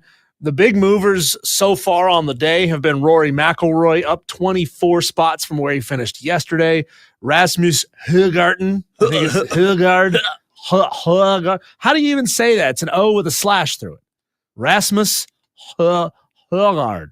I found mine. You go first, though, with your Masters trivia. I'll let you go first. Because and Hideki Matsuyama up 26 spots. Xander Schauffele, Tommy Fleetwood, Davis Riley, all making big-time moves. Bubba Watson falling like a stone, though. Cole, so quick couple of little trivia questions for you about the Masters. Okay, I'm ready. You don't have the rundown up, right? I do. Hold on. Let me just scroll out. I've got the text line open. Okay. Who is Ike's Pond named after? Mike Iaconelli, the professional bat. I thought you were going to say Mike and Ike's Candy. Yeah, him too. There's a famous Ike. There's a famous. Now, would I have to be a golf guru to know these things? No.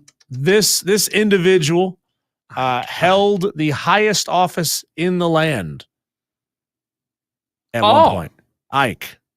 What was his nickname? Ike was his nickname. Oh, I heard this story the other day because he was a big golfer. Yep. Oh, yep. It's on the tip of my tongue. I can see the words right there. I heard this the other day. It's not I. It doesn't start with an E, does it? Last name? I don't know. I heard it, but I've given up. I forget what it was. President Dwight D. Eisenhower. I was right there. He is who Ike's Pond is named after. Eisenhower. So do you know the story behind it? Did he fall in and drown or almost drowned or something? Ike's Pond. I'm just kidding. I hope that didn't happen. That's cool, though. Ike's Pond. Ike's Pond was created at the suggestion of then General Dwight D. Eisenhower during his second visit to the club. I love that. It says here, following a walk through the eastern part of the property, Eisenhower told Clifford Roberts, the club chairman, that he had found a perfect location for a fish pond. The pond, now a 3-acre feature on the par 3 course, was built in 1949. That's cool. So I get partial credit for that. No, you get no credit for that. What's the next one? Okay, here's an easy one, Cole. If you paid attention in school, you'll know the answer to this question. Well, there's your answer. The Masters was not played from 1943 to 1945 because World War II. Okay, so that's the easy part of the question. Okay. That was the real question. Okay. Now here's just a bonus point here. What did they do with the grounds during that time? That's a great question, and I am going to answer that question by giving you a sound effect. How about that? Is that right? That's right. They raised cows on the property. Cows and turkeys. Oh, turkeys too? Yeah, turkeys. Do you have a turkey sound effect somewhere? No gobble. No. But I did see that. That's really cool. I saw the photo too. I don't know if it was a real photo, but it looked just historic. It was really cool. I haven't seen it. There's cows all over the property. Oh, cool. Yeah, it's black and white. I mean, they couldn't have raised them, across the road somewhere. I know. Didn't want to eat up the course. Okay, here's an easy one, Cole. Last trivia question for you: true or false? Augusta National is open year round. To its members, are you asking? Is that kind of like open to its members? Well, you can't. It's not open to the public, so only members anyway. Okay, good point. Good point. I mean, you could become a member. You could go from public to member Sure, for the low price of $40,000 plus $10K a year. Thought about doing that. Didn't last long. The thought process. True or you don't want to false? sell a kidney to get membership there? It might be worth it if I could get 40. I'm going to go open year round. I'm going to say it is not open year round. You're correct. It is not open year round. Augusta National is only open from mid-October through May. So no summer golf. But winter golf? Yeah, there's winter golf. See, I thought it'd be the other way around. No, I was chatting with Charlie James from WORD outside of the studios yesterday. And he has played Augusta National, and I guess he lived nearby as a kid. In Augusta. He hosted a radio show. And he said he snuck on the course a couple of times, which nowadays would get you put in golf jail.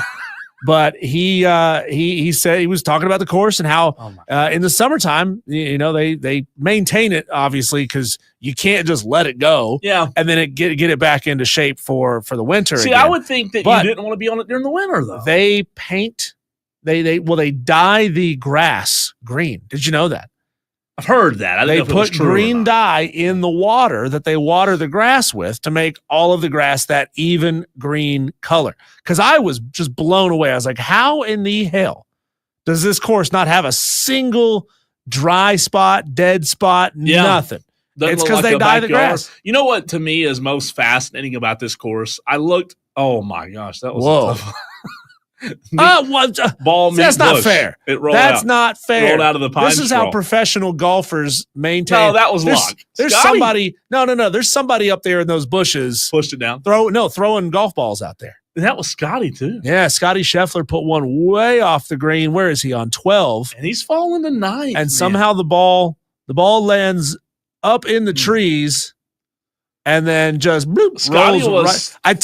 See, there's a guy in a ghillie suit right there. I'm telling you. Scotty was 3rd a minute ago. Now he's 9th. All right, I've got mine. I found mine from yesterday. I was going to ask you about highest driving accuracy percentage of all of the players in the tournament. So this season, 2025, this current season, of all of the players in the Masters tournament, who has the highest driving accuracy percentage this season of all the players in the field? God. I mean, there's a whole list of names. I've got 5, the top 5. Oh, okay. What I'm going to do is I'm going to give you 5, 4, 3, 2 and see if you can guess one. Okay. Russell Henley is 5. Don't know who that is. I don't know. Sepp Straka, don't know who that is 4. Okay, I've heard the name. Aaron Ray, R-A-I, Ray, something. Ray, I think. Ray. Colin Morikawa is 2. Yep. In highest driving accuracy percentage. At number 1, 71.6% highest driving accuracy percentage this season. That Colin Morikawa number came down a little bit today because he put one in the fairway side bunker on the first tee box. Yeah. Colin, what are you doing? I will tell you, it's not. It's a big name, but it's not big name. Oh, okay. You see what I'm saying? It's not Scotty. It's not Rory. Correct. It's not Bryson. Correct. This is a pure shot in the dark. Okay. Pure shot in the dark. I'm going to say Tommy Fleetwood. Lucas Glover. What? Glover. It's not done much for him in this tournament. No, it has not. Because Lucas Glover is tied for 85th. Yeah, at +8. And not making the cut, I would assume. No, right? he's not going to make. It'd have to be some craziness happen over the next. Lucas Glover came in as the best. Talk about crap in the bed. He came in great on par threes, great on greenside chips, great off the tee box, and then ends up not even close to making the cut. 6 off of the cut. Yowza. It's Wire to Wire with Diesel and Cole Bryson as we enter the second half of the show on the last day. We talk Atlanta Braves after a dub this morning on the Fan Upstate.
Tolos, where you at today?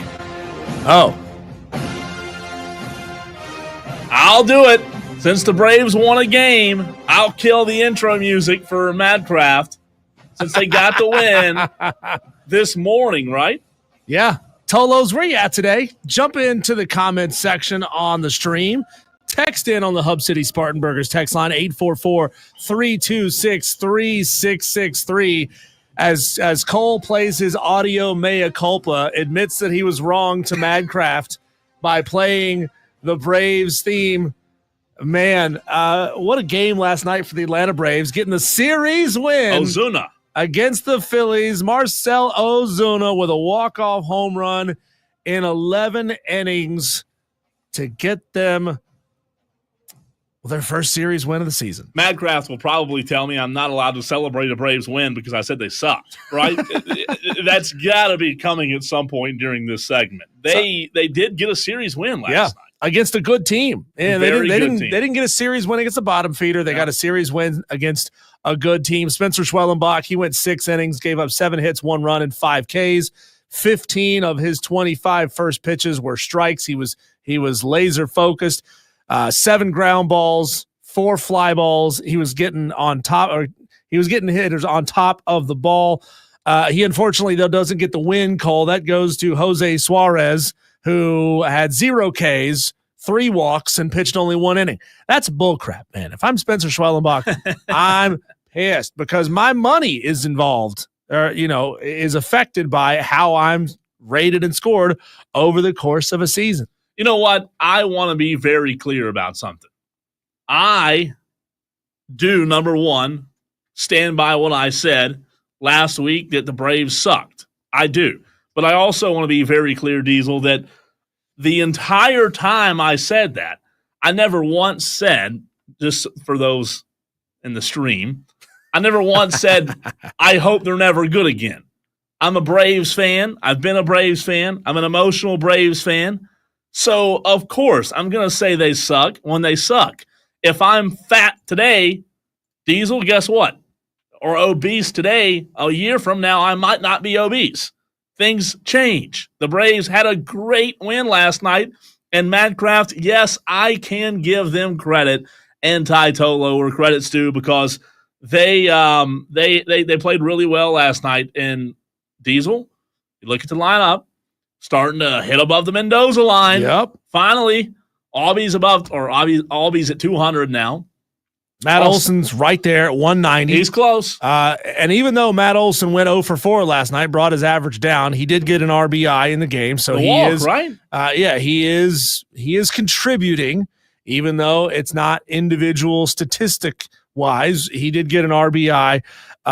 Hitting with runners in scoring position is still a big problem for these Braves, though. 2 for 11 last night. They could have put that game away early. And that's the next thing they got to get figured out. But once they get hitting, energized and going again, it can be contagious. It can be contagious. And look, I'm ecstatic. I love that Ozuna.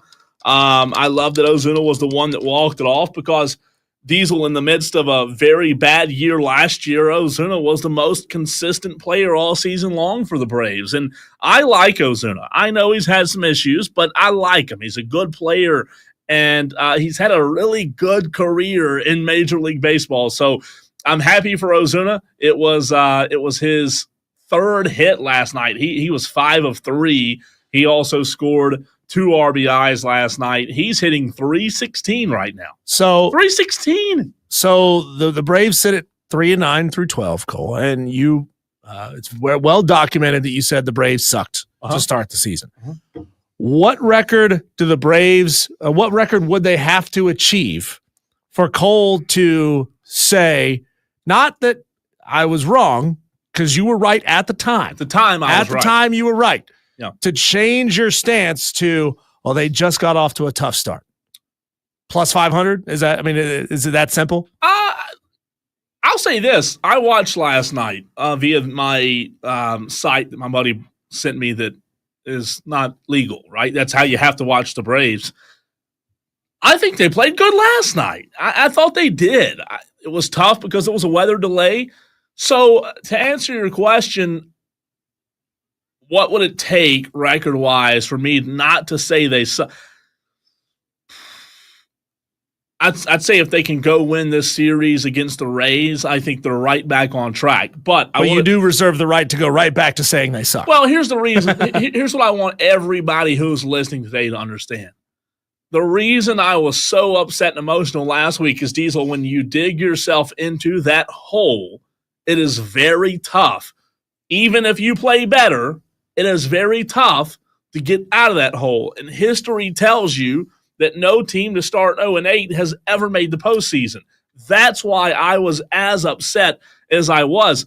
If the Braves suck and it's the middle of the season, things happen. Sometimes you can go off, you can get on a little cold streak, Diesel, but I don't like starting that way and putting yourself behind the 8 ball as much as the Braves did, digging that hole. Madcraft says, yeah, but if you aren't fat today, it's borderline impossible for you to become fat overnight, which is why this team doesn't suck. I don't know. You ever heard of Ozempic, Madcraft? I mean, it's doing it everywhere right now. I want to provide some context to an argument that Madcraft made yesterday during the show, and I'm telling you in advance, Madcraft, I'm on your side with this. Okay, this is qualifying with actual information. The Atlanta Braves started with probably the most difficult road schedule that you could have. They go play at the Braves for a 3-game series starting tonight. The Rays, in their first 7 series, Cole, had just 1 road series out of 7. But the Atlanta Braves started with multiple road series to start the season. So, I agree with that. The Braves got totally screwed, effed in the A, by the scheduling department, who said, we're going to send you all the way across country and have you play really strong competition. I agree with you. The Rays, on the other hand, they get everybody at home. They never have to go play on the road. And again, I want to be very clear. I told Madcraft the same thing, that he was right to that aspect. However, I'm not one that loves the excuse game. I just think eventually, like, you got to play ball, man. And look, I know it's on the road. It's tough, but you got to play ball. Madcraft says that is a much more palatable take from you, Cole, and I can respect that. So look at us. Look at me and Madcraft getting along today on this Friday. How about, let's see, Diesel, what Tom in Somerville has to say. And we got to catch up on a Tolo's question for Tom. Yes. Before we get him off the phone. Yeah. Let's start with that. Tom, I don't know if you heard or not, but Tolo Phil, let me find the text here. An hour ago, Tolo Phil said he was in Somerville this weekend, and he was wondering if we could ask you, Tolo Tom, where the best places to eat down in your hood were. Tom, what's up, man? Yeah. Hey, guys. Yeah. So in Somerville, the best place to eat, you got to go to Ice House. Ooh. You got to go to Ice House, and you got to get the country fried steak. If you're in Somerville and you don't go get that, you are missing out. So tell us about Ice House. Is it like a meat and 3 kind of place? Well, no, not necessarily. They do have a lot of great food options, but it depends on, it's kind of got a vibe for everybody. If you want a nice sit down, dinner with your wife, you get that. If you're, looking to watch a game, you go upstairs and the vibe is great. They got a bunch of TVs. They got every liquor you could possibly imagine hanging from the ceiling, and they stick PVC pipes up to touch the top of the liquor bottle and ceiling, and then the liquor comes down in the PVC pipe into the cup. It's it's an awesome place. It's an awesome place. You get a little bit of everything. You had me a little confused the way you were describing. They're like, stick the PVC up where? Yeah, well, I don't drink liquor, so I don't. It's just fun to watch, though. But they got just about everything you could possibly imagine. But the country fried steak is the best country fried steak, hands down, ever made. I'm looking at the photos right now, Tom, on their website. Looks good. Looks really good. So that would be your number one recommendation for Tolo Phil, who is in Somerville. If you're in Somerville, that is the spot, especially on Friday and Saturday night.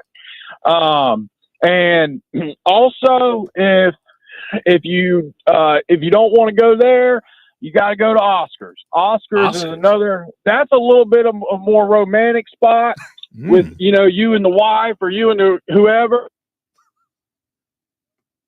Similar food and but also very, very good. Okay. Well, appreciate that. Hope Tolo Phil was listening there. Tom, what kind of Ford do you drive? F-150, baby. Heard that door love open. I heard the doo-doo-doo. I love it. I was like, that's a Ford. I gotta say this though. So last night, I was up trying to prepare some fishing equipment for this weekend, and I watched the Gamecocks get beat on a walk-off home run, just to turn around and watch the Braves win on a walk-off home run. So it wasn't too bad of a night. So yeah, it's a net wash. The way the Braves won and they took the series from the old Phillies, it made me so happy. They just got to get a little bit healthier. They can just, I told a buddy of mine this the other day. If they can just get to 500 by the All-Star break, get to 500 by the All-Star break, and then that's when you really keep the foot on the gas and just keep on winning. Now, about those Gamecocks, Tom. Hey, some years you just got to accept the fact that it's going to be a long season, and that is where we're at with this baseball team. And I will say, Tom, you did mess my head up yesterday as the day went on, and even this morning as I watched the Masters. You did it to me yesterday. Now, every time they show a pond, that's all I can think about is Tom calling in about fishing the ponds at Augusta. And I told you yesterday I'd use a soft plastic worm. Uh-huh.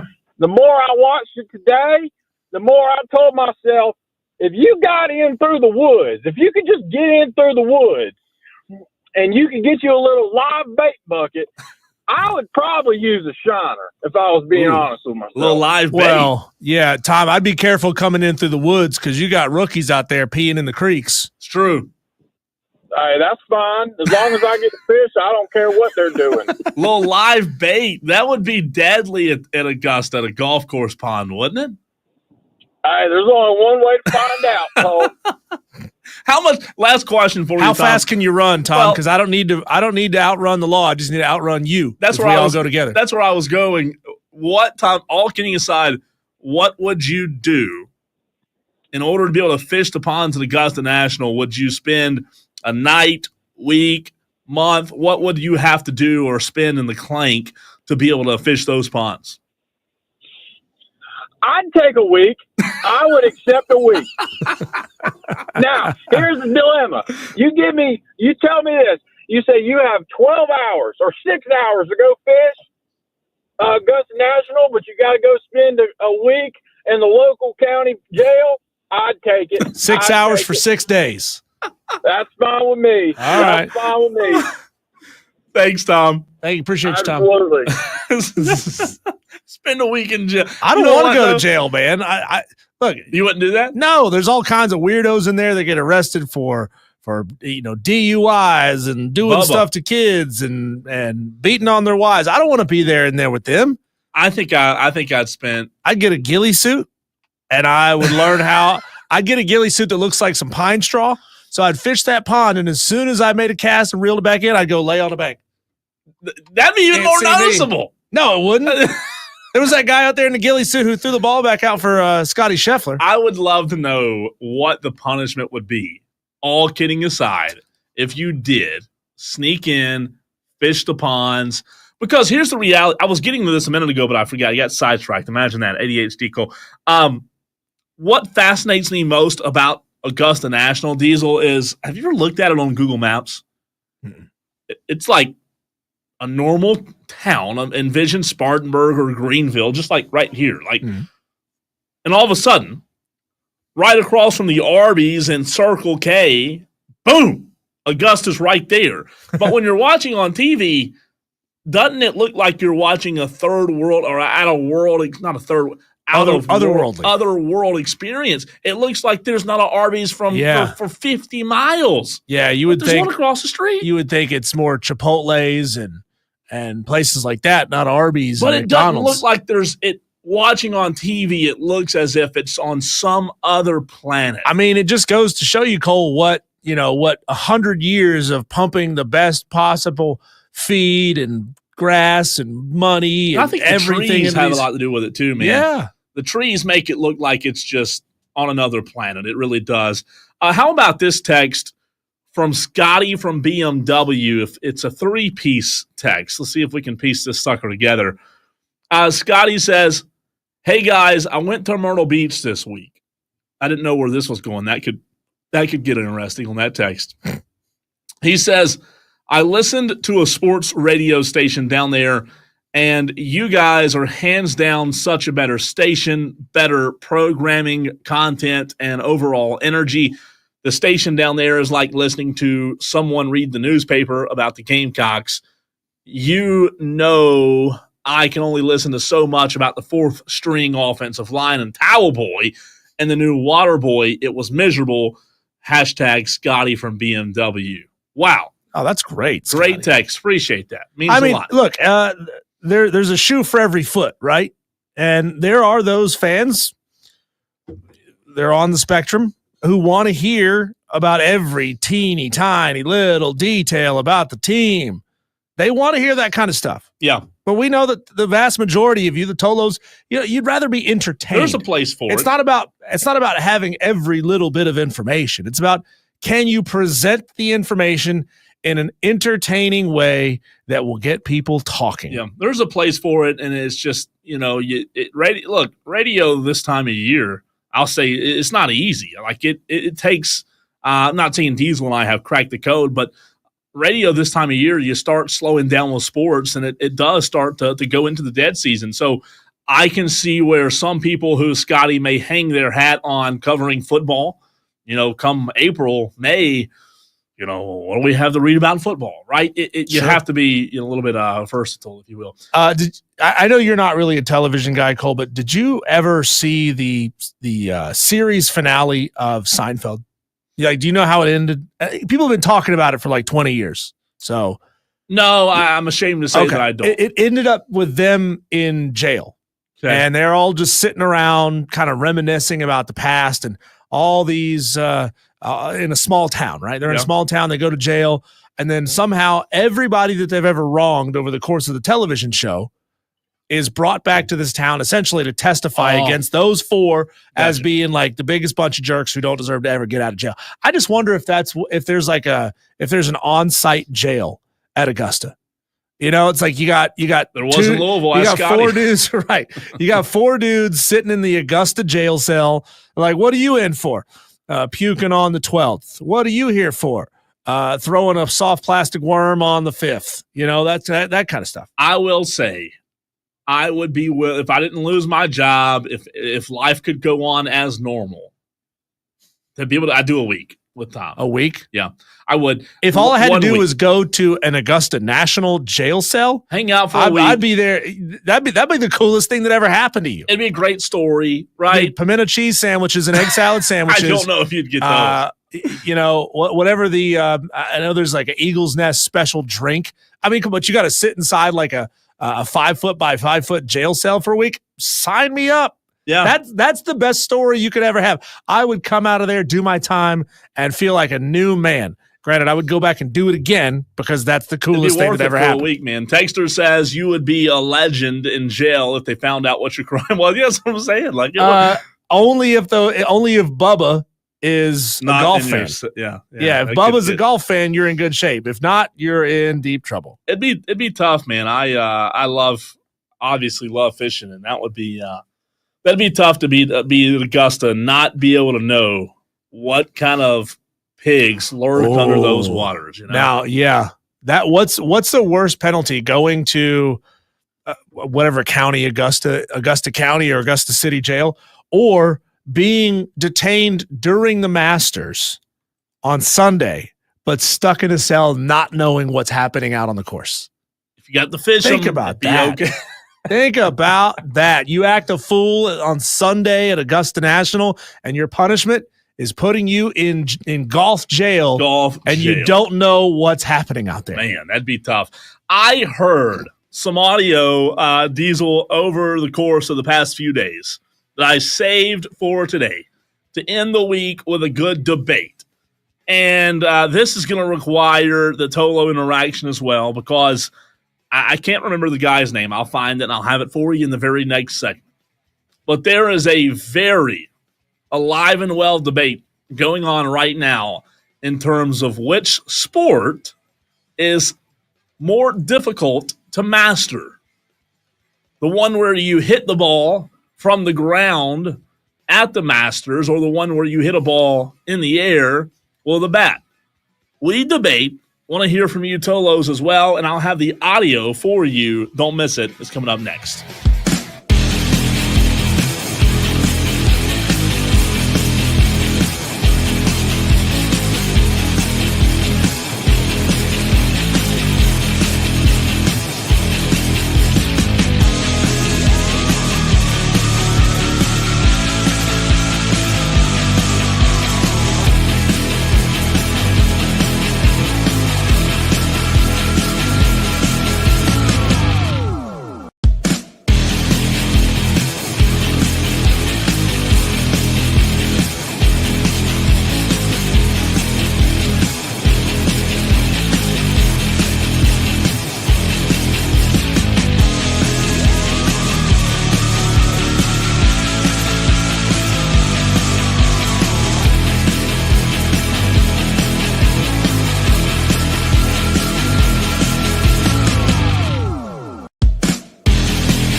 Well, we cannot end the week, Diesel, without a good old debate, a good old argument, a good old-fashioned, well, I don't know, we may agree. Who knows? We'll see where this goes. And obviously the Tolos, which stands for turn it on, leave it on, turn on, leave on.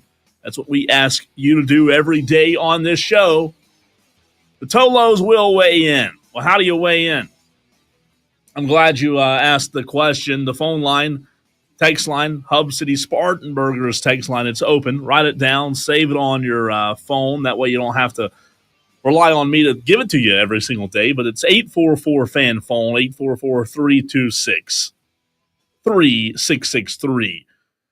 That is the way to get in touch with the show. You can also leave a comment on the stream. There are 92 Tolos in the stream right now. We're live on Twitter, Facebook, and YouTube.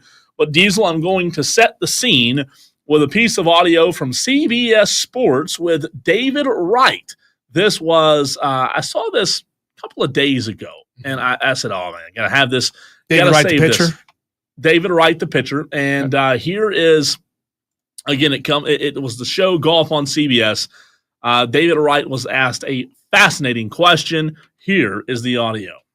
And I want you to be honest here. Of course. Somebody asked, is golf harder than baseball? No doubt. Wow. Right. Very right. I mean, but what makes it so hard? Okay, because baseball is more reactionary. Yes. You know, I appreciate not thinking about anything and just reacting, whether it's a pitch, whether it's a play at third.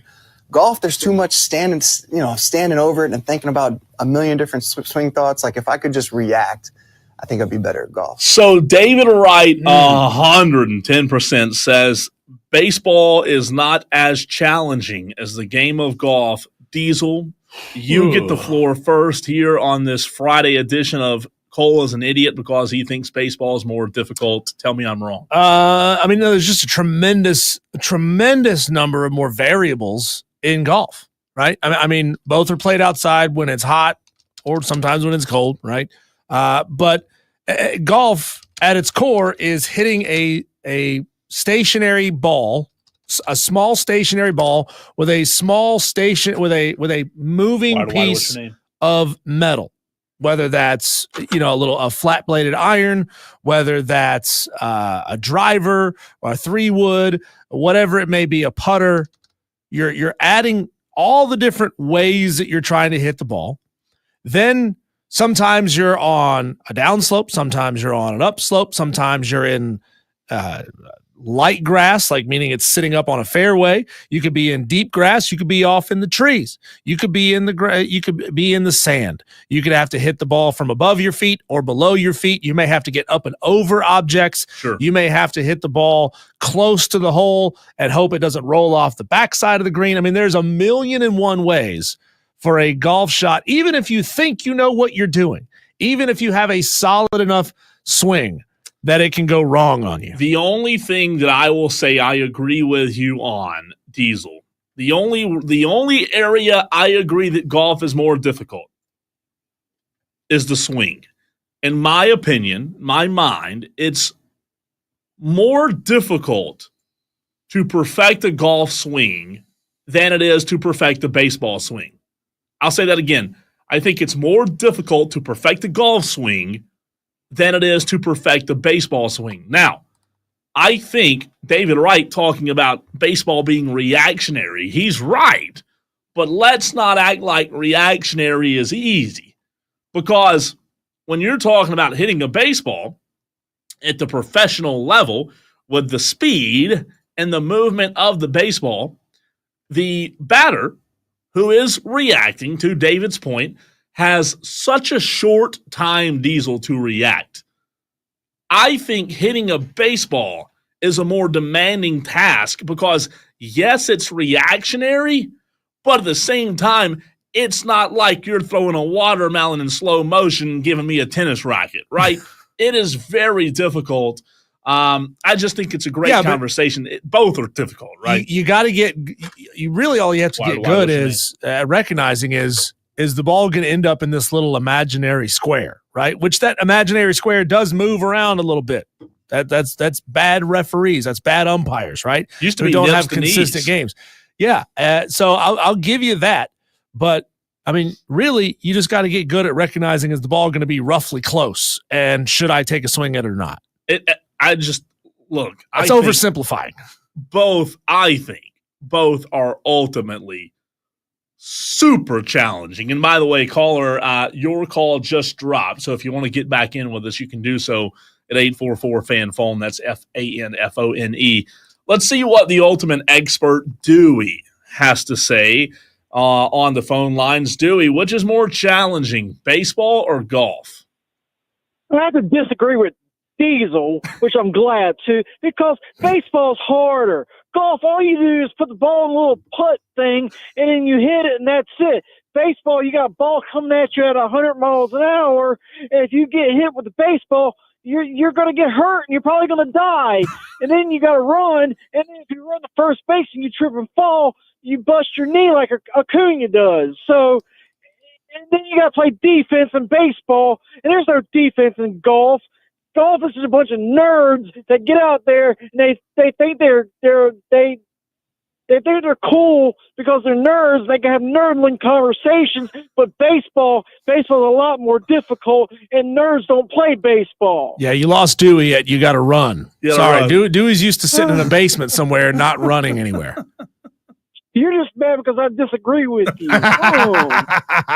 Thanks, Dewey. Real quick update, Diesel. Due to inclement weather tonight, this is just in. Tonight's baseball game between Clemson and Stanford will not start at 6. Some more. Yeah, severe weather. looking off in that direction, which I don't know my cardinal directions, whatever that Just direction point. is. You're right. West-ish. It looks like that. That's coming from that direction. It's bad. It says the email that we got says that the game will start around 6:30, hopefully. Due west. Thank God for cell phones. Yeah, that's right. So we had some nasty weather early this afternoon. But got a lot of this exact same thing came through yesterday. It did. This is what diverted my in-laws. I told you my in-laws were coming into town. They ended up diverted to Jacksonville last night and couldn't get to Atlanta. Is that why you were doing a rain dance naked in the parking lot today? Yeah. No, mostly just because it feels good, the breeze on the cheeks. Yeah. But no, they were flying in from Albuquerque to Atlanta to Greenville, but they got diverted. Never even made it to Atlanta. They went Albuquerque to Jacksonville, rented a car, and they're driving up. I just hope they don't go through Statesboro. I wouldn't want them to have to smell that again. Madcraft on the YouTube stream says, oh, Lord, that's actually rather easy to answer, but he doesn't answer. What's the answer to the question? That's my whole thing. Madcraft never actually. It's easy. What's the answer, Madcraft? Baseball is a game that children can get good at. Golf is a game of life. If you want to get good at golf, it takes a lifetime to get there. On the Hub City Spartanburgers text line, Bubba Brooks 96 says tennis. That wasn't an option. Get out of here. You swing a racket the size of a pizza box. Yeah. You can hit anything with that thing. Texter from the 262 says golf is 500% more difficult than baseball, in my highly expert average person opinion. Hey, average people can't have expert opinions. That's part of what being a Tolo is about. It's in the promo that says, I could do that. Watching the Olympics with Cheeto dust on your fingertips. I could do that. There you go. Proof positive. Keith and TR says you have as many chances as you want to get a golf ball that's sitting still in the hole, that's not moving, versus trying to hit 5 or 6 different pitches coming at you at 95 plus miles an hour in 3 swings. That's Keith and TR. Keith and TR, you don't get 5 or 6 pitches coming at you at 95 plus miles an hour. You might get 1 pitch coming at you at 95 miles an hour, but a curveball, a sinker, a screwball, maybe a slider, you might have some pepper on a slider, but nobody's throwing a slider 95. I just think, man, like hitting a moving object is so hard. I tell you what, Cole, we're going to settle this. We're going to go over to Frankie's Fun Park. Yeah. And we're going to hit some baseballs at Frankie's Fun. Yeah. I think we're gonna hit some baseballs over there, and then we're gonna go up the road to Top Golf. Yep. Both of which should be sponsors on this show. Come on, guys. We're gonna take you to both of them. I'm gonna take you to both of those, and you tell me which one's harder. I look, I admit both are really hard. All right, we've got Brandon, we've got Madcraft to get to on the phone lines. Let's go to Brandon, and then we'll get to Mad after that. Save the best for last. I'm kidding. Madcraft, he'll just be long-winded and talk in circles, so that's why we're going to get Brandon first. What's up, Brandon? So, Cole, correct me if I am wrong. You have not actually golfed before, not counting Top Golf or anything like that. Not counting Golden Tee. No. Twice. No Tiger Woods. Twice. Golf either. Twice. I have attempted to, let's use the word attempted to golf twice. Wait, you've actually been out on the course twice? Mm-hmm. Oh. Yep. So your point about baseball being harder is just barely valid, right? Because you haven't really played. You don't have to play badminton to know what badminton takes. That's the new tagline of this show, barely valid. Barely valid. I like it. I have never played in the NFL. I know that the Browns suck. I know that my Cowboys suck. You can know. I'm just saying, man. Well, an idiot knows that. Brandon hitting a moving target. You don't. I mean, you think golf? I would assume you think golf's more difficult, right? I think it's more difficult. Yeah. I don't know, man. Look, I agree with especially on the professional level, especially. Yeah, I think to Diesel's point, I do agree with the fact that it takes a long, long time to get good. However, I just think at the same time, hitting a moving object is a curveball, a slider, a sinker, 100 miles an hour. That's difficult as well. I want to know what Dewey thinks. That's what I want to know. Dewey just called in. If you might have just missed it. Thanks for the call, man. Thanks, Brandon. Let's see. Dewey, by the way, Dewey said baseball was. Dewey, I think Dewey's the only one that's agreed with me so far. Look, golf is incredibly difficult just to even get a piece of the ball.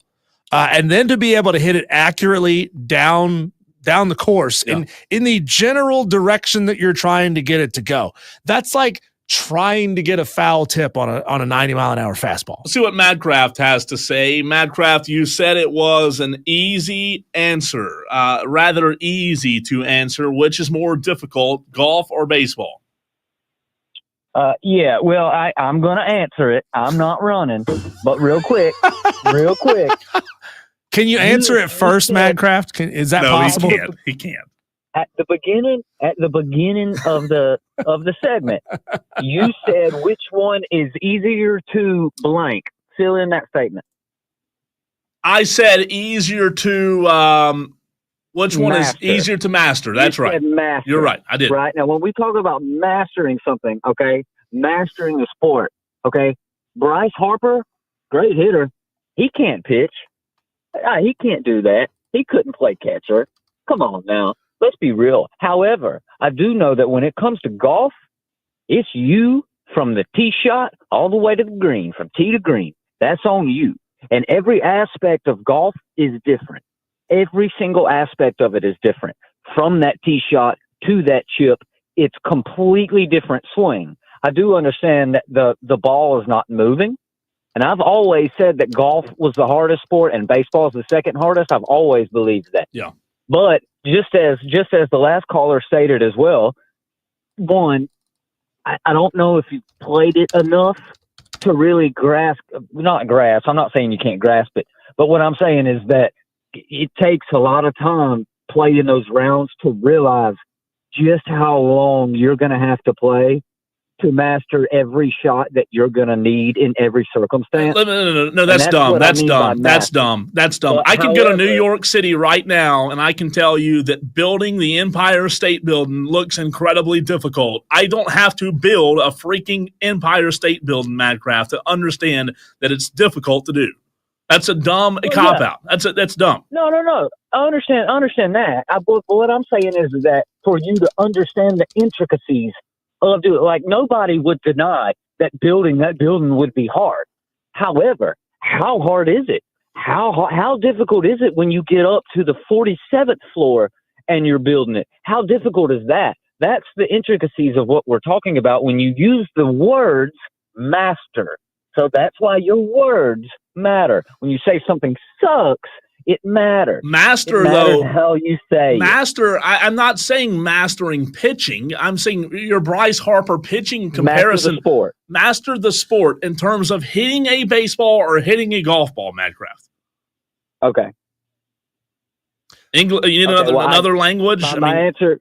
But what? My answer is going to be it's golf. Okay. Okay, and I'm just going to tell you, I promise you. And I would also disagree real quick, Diesel. I wouldn't go and hit a batting cage and then hit Top Golf like that. You need to go play around so that That's you fair. understand little circumstance. Yeah, I just meant because they're both right here within like 2 miles. Oh, I know. Now, to your point here, and I'm on your He side just here, Madcraft. I'm on your side here. When you talk about hitting a golf ball, what club are you hitting it with? What situation are you hitting it with? Hitting it in? Because hitting a ball off of a tee is different from hitting a ball with an iron off the fairway. It's different from hitting a ball green side. It's different from hitting a ball from 100 yards out. It's different from hitting a ball out of the sand. It's different from hitting a ball out of the pine straw off of the green. All of those are different shots, and all of those are a brand new thing to learn, to figure out how to do it, at least at a proficient level. Even if we're not talking about mastery, if we're talking about it at proficiency. And the only thing I would say to that is, hold on, Minecraft. The only thing that means, hold on. That means in order to be good, in order to be good at this sport, Diesel, you have to have all of those. Right. That's what I'm saying. In baseball, you don't. That's what I'm telling you. If you want to be good, if you want to master the sport, if you want to keep going and play better, and I'm telling you right now, the people that said that golf is not that difficult, those are the ones that are playing either with USGA handicaps and typically probably stroke about 150, or they're the ones that hit their balls up straight into the trees, and they cheat a lot. They probably get 7 million, and they call it a day. Only thing I would say is, Madcraft, real quick before you hang up like you did yesterday, the only thing I would say is, to Diesel's point and your point about different aspects of it, I get that.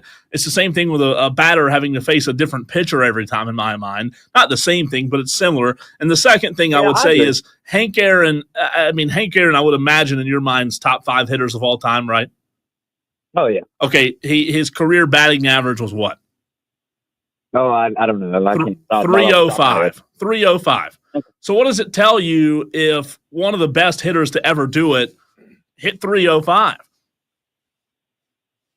I'm just saying, like, hitting a baseball is incredibly difficult. If it were easy, Hank Aaron's batting average would be 870. What does it tell you, Cole? Sure now, but wait, hold on. You're judging this strictly off of just his one number. That's not why we think that he's one of the best. Okay, he was really good at a lot of things. I'm talking about hitting the baseball. You're also judging it, Cole. But we're talking about mastering a sport, right? Yeah? Well, also we need to talk about what level of this sport are we talking about here. Are we talking about going out and playing a municipal course that's relatively easy, or are we talking about going out and playing Augusta National? Right? Yeah. If we're gonna compare trying to hit a fastball off of Randy Johnson, then you have to talk about trying to go out there and hit a shot down the fairway at Augusta National, because Nick Dunlap is one of the 100 best golfers who got into the Masters field, and he still shot plus 15. Yeah. He's still shot 15 over. Hey, okay, I'll tell you that then. If you want to make that kind of comparison, we need to do it all fair here. So here's what we'll do. We'll go to a little ballpark that we have down the street, and we'll play a friendly softball game. And that way, you don't have to worry about a 95 mile per hour. Well, that's like playing putt-putt. You just have to worry about a slower one. And then we'll go to the course right next door, and we'll play a legit round of golf and see how you score. And then you ask me which one you had an easier time playing. We'll get a little league pitcher who can throw in the 60s and compare that to playing a municipal course. Let's do it. But if we're going to talk about playing Augusta National, we got to go find somebody who's gassing at 90 miles an hour. DB says, I've got plenty of them. We can go do it. DB says hard to argue that point. Best hitters hitting 30% of the time, amateur golfers hitting it almost 100% of the time. It's a great argument. It's a great debate. See, now you're talking about making contact versus putting the ball in play. Just making contact with a golf ball is kind of easy. Almost anyone can do that, and unless you watch the TikTok videos of people trying to hit a golf ball at Topgolf, and that's a different story. Cole, who do we have on hold? Brandon wanted the way back in. Real quick. Brandon, you got 30 seconds. So I just wanted to make one more point. Cole said something about doing, pitchers throwing different pitches. So my thing is, you don't have to go yard. You can hit base hits. You can hit doubles. Hell, you could even bunt if you really wanted to. Yeah. I mean, your misses in golf have to be a lot more smaller than they do in baseball. A lot. Makes a huge difference. I mean, between fairways and greens, bunkers, anything. I agree with that. Thanks, really do. Brandon. I do. Good points. It's a tough argument. I think for me, like Madcraft said, it's 1 and 2. Daily Wires next.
A lot happening out in the sports world today, Cole. These are your Daily Wires. The buzz is that the Atlanta Braves took down the Phillies last night 4-2 off a walk-off home run in extra innings from Marcell Ozuna, Big Bear.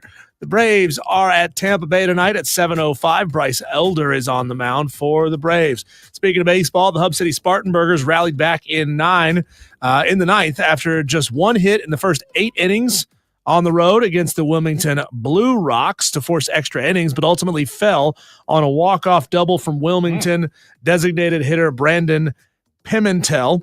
Wilmington picked up its first win of the season on the walk-off, while Hub City has its 3-game win streak snapped. Spartanburgers' home opener is Tuesday, April 15th. Staying right there with Hub City. Tonight's Spartanburgers versus Wilmington game has been canceled due to rain. And by the way, Phil Mickelson just put one in the water. Ouch. It might have been a replay. It might have been a replay, but I hadn't seen that yet today. It was good. We talked about this briefly earlier. South Carolina women's basketball star Malaysia Fulwiley has entered the transfer portal. Tough break for the Gamecocks going into next year. South Carolina baseball fell in extra innings to Texas A&M last night, 8-7. The Aggies' Caden Sorrell led off the bottom of the 10th with a home run to give the Aggies the win. Ethan Petrie hit his 54th career home run in the third inning to give the Carolina Gamecocks a lead at the time, 3-1. But the Aggies took the lead for good in the bottom of the third, scoring 5 runs, including a grand slam from Blake Binderup. Some positives for the game, though, if you're a Gamecock fan, and these are hard to come by. Petrie is now 8 home runs away from tying Justin Smoke on Carolina's all-time home run list. Kazmir has now reached base in 17 straight games. Ashton Crowther retired 7 batters in a row during his time on the bump. Game 2, first pitch, is at 7 p.m. I will say Madcraft and I disagreed and argued all week about the Braves sucking. I think we can all agree that the South Carolina baseball Gamecocks do suck. And I mean that with all due respect. They work hard, but they're not good. They're just not good, and they're not going to get any better this year. This is who they are. Speaking of sucking, the Kent State Golden Flashes football program has fired head coach Kenny Burns. He went 1-23 in 2 seasons. But that's what you're supposed to do at Kent State. Yeah, you're supposed to be a sacrificial lamb so that Minnesota can get some wins, right? Joe Flacco has signed a brand new 1-year deal with the Cleveland Browns, base salary $4 million plus incentives. He won the Comeback Player of the Year in 2023 after leading the Browns to the playoffs. Carolina Hurricanes fell 5-4 last night in a shootout loss to the Washington Capitals. The Hurricanes will be facing a goaltending dilemma between their 2 options. Peter Kay. Kochetkov and Frederick Anderson as they aim for a deep playoff run. You don't know how many times I tried and practiced that name when I was typing this Daily Wire out, but Peter still K is all I can say. Peter K. PK. Yeah, PK. Nick Iamaleava, father of Tennessee quarterback Nico Iamaleava, said that he had no idea about negotiations over his son's NIL contract, though On3 reported that Nico is negotiating a new multi-million-dollar NIL deal just ahead of the transfer portal opening on April 16th. This is just like, Cole, the big-time TV contracts being negotiated right before the college football season starts. They set the timing the way they do to force the one party's hand into negotiating. You're telling me, in today's day and age, his dad has no idea. Oh, okay. Yeah. Oh, he also skipped practice too. While negotiations whatever, Pops. Go forward. And lastly, Cole, Spanish-born amateur and current Arizona State Sun Devil golfer Jose Luis Ballester got a rousing ovation from Augusta patrons yesterday after he, quote, took relief after his 3rd shot on the 13th hole at Augusta. He said he forgot that there were restrooms nearby and his playing partner Justin Thomas was taking a long time. So he snuck into the woods to relieve himself. Some fans saw him, and when he turned around to walk back to his ball, they all clapped for him and gave him a rousing ovation. Y'all remember that last time, the one and only time this guy played at the Masters? Well, that's it. I mean, there's officials everywhere. Say, hey, man, is there a bathroom nearby? I really got to go. Yeah, it's sorry, that buddy. easy. You're done. Speaking of the Masters, one last opportunity, Tolos, to give you a Masters update as the day comes to an end. Your last chance to get in on the conversation. That's next.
They say it's windy in Augusta. I don't know if they are reporting the facts, but I'm just telling you what they're saying out there. They're saying the golf conditions are getting a little windy, as here in the upstate, it's pretty dark in Greenville, where Diesel and I currently reside on right off of Woodruff Road. Been raining on and off this afternoon.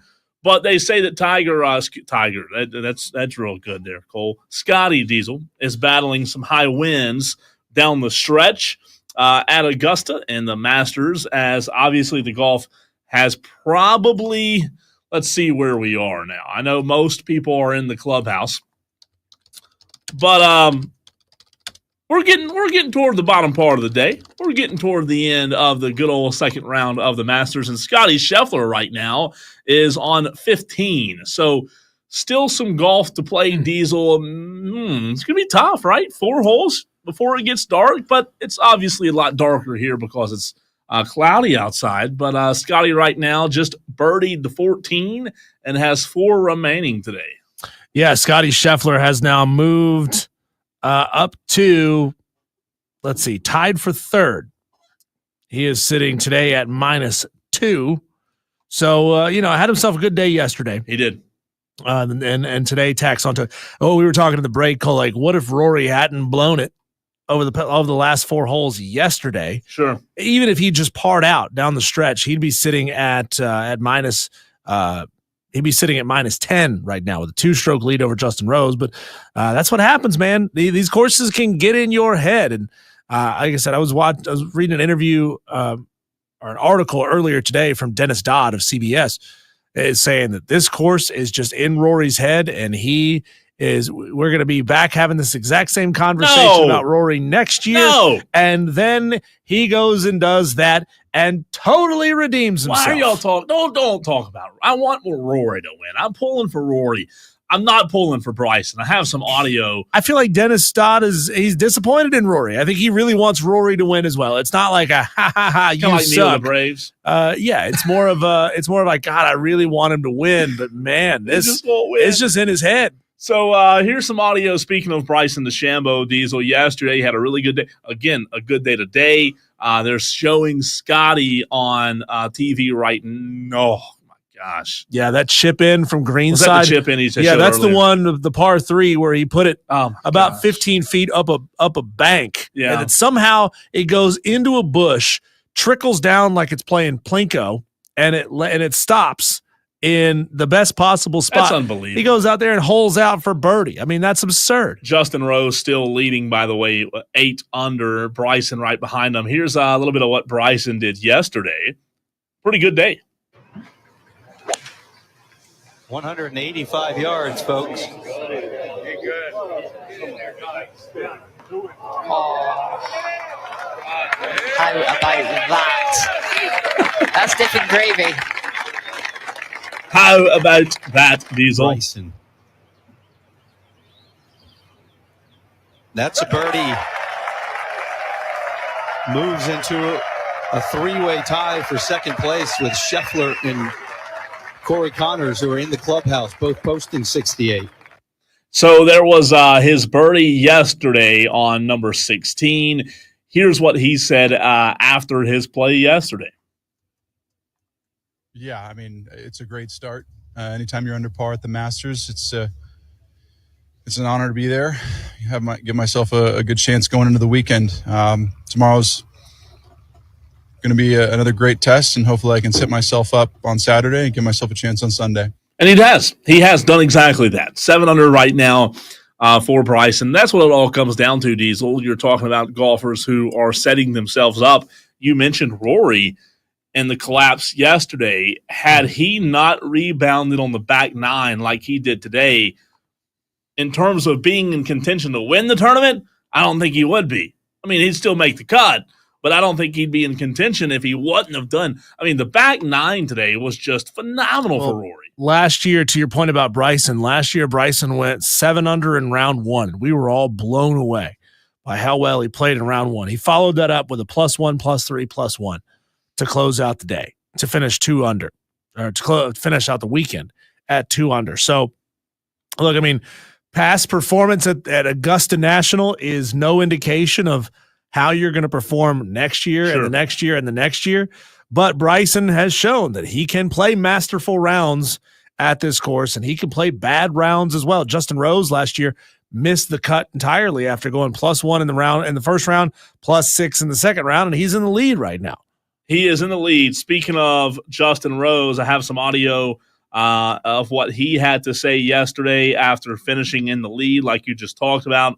Also, I have some really, really cool audio, Diesel, to play that golf fans will be intrigued if they haven't already heard. But before we play those two, how about this, maybe the best piece of audio you'll hear from your boy, I forget his name, who decided to take a leak in the creek earlier yesterday.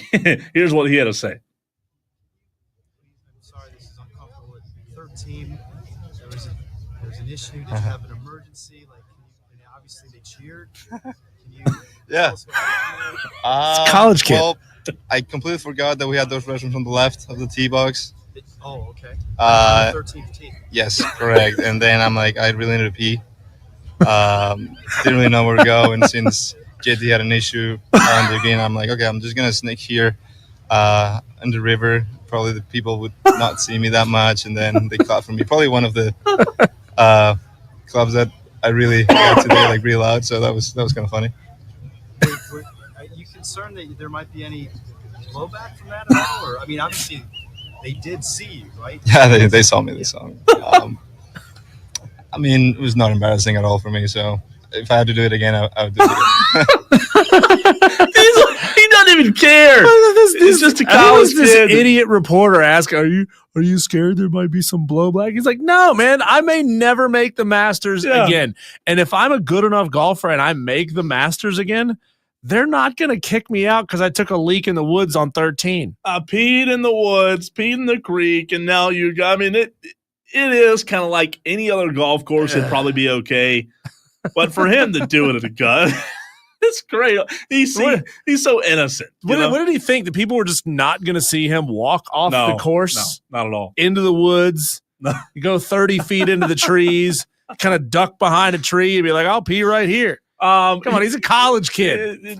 I guarantee you this is only like the 10th weirdest place he's ever peed. Oh, 100%. You mentioned Justin Rose yesterday. Here's what he had to say last night after the incredible performance. The leaderboard after more rounds than anyone who has yet to win the Masters. Is that a compliment or an insult? I want to start that audio over because I did speak over it. This is a great question, though. You've been atop the leaderboard after more rounds than anyone who has yet to win the Masters. Wow. Is that a compliment or an insult? You know what? I feel like I've played well enough to win this tournament. I just feel like I don't have the jacket to prove it.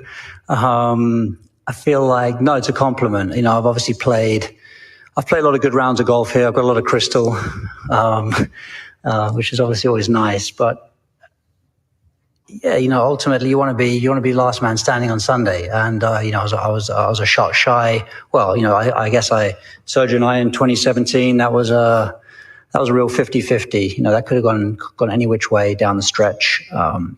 So a bit of lady luck here and there is obviously always the difference, you know, at times. But I've had my luck on occasion and been the champion. And but you've got to be playing the golf to keep creating those opportunities. And obviously the only way to do that is to get your name on the leaderboard. So I definitely don't shy away from it. That was an impressive stat, though. Again, leaderboard after more rounds than anyone who has yet to win the Masters. He's led more than anybody who hadn't won it, Diesel. I mean, that's kind of a jerk question to ask, right? You think so? Yeah. Hey, you've led the field more times than anybody who's ever won here. How does that make you feel? Look, it's true though, right?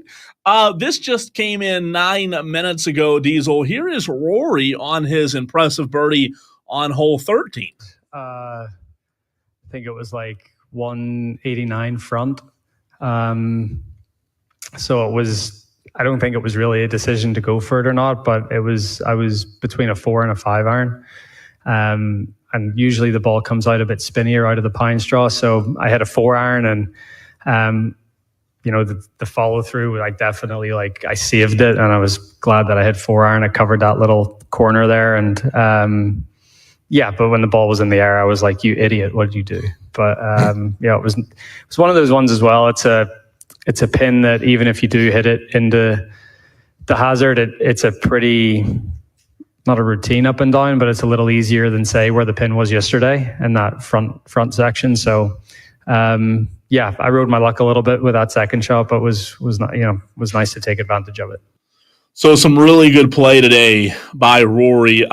Diesel, have you heard the audio of Jack Nicklaus talking about his conversation with Rory? Because this is, this is something that I believe most people have heard already. But man, if you have not heard this conversation yet, this is really cool. This was Jack Nicklaus being interviewed. I believe it was yesterday. I sat down with Roy last week, and we had lunch, and we were talking, and I said, Roy, I says, I know you prepared for Augusta. Tell me how you're going to play the golf course. And we went through it shot for shot, and we got done. He got done with the round. I didn't open my mouth, and I said, well, I wouldn't change a thing. I said, that's exactly the way I would try to play the golf course. And, the discipline to do that is what Roy has lacked, in my opinion. He's got all the shots. He's got all the game. He certainly is as talented as anybody in the game. But if you go back and see his history the last few years, he gets to a place, a lot of times all of a sudden an 8 or a 7 pops up, and that keeps him from getting to where he needs to go. I mean, I'm a big fan of Roy's, and I like Roy a lot. So, that's what I think. I mean, must be nice to have lunch with Jack Nicklaus the week before the Masters.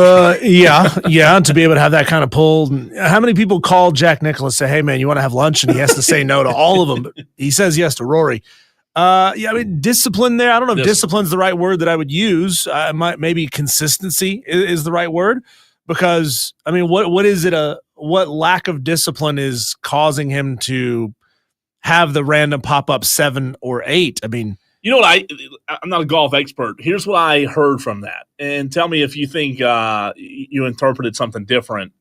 I interpreted Jack Nicklaus saying Rory knows how to play every hole at Augusta, but sometimes lacks the discipline to play every hole the way it needs to be played. And to me, I'm interpreting that as Rory just kind of goes out on his own a little bit. Goes rogue. Maybe instead of playing it safe, maybe getting too aggressive. Maybe Rory knows the shots that he needs to play on 15. Yeah, but he says, you know what? I'm gonna pull a little Roy McAvoy here, which the movie 10 Cup. If you've never seen the movie 10 Cup, great golf movie.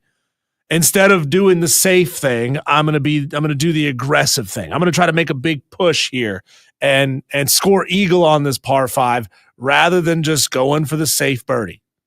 And you know what? That's so hard. And again, going back to our conversation about baseball and golf, golf is such a mental game. It's such a mental game, and it's so tough to be able to understand how somebody like Rory Diesel, who knows that course right there as good as anybody, right? He's played it a bunch. He knows it as good as anybody.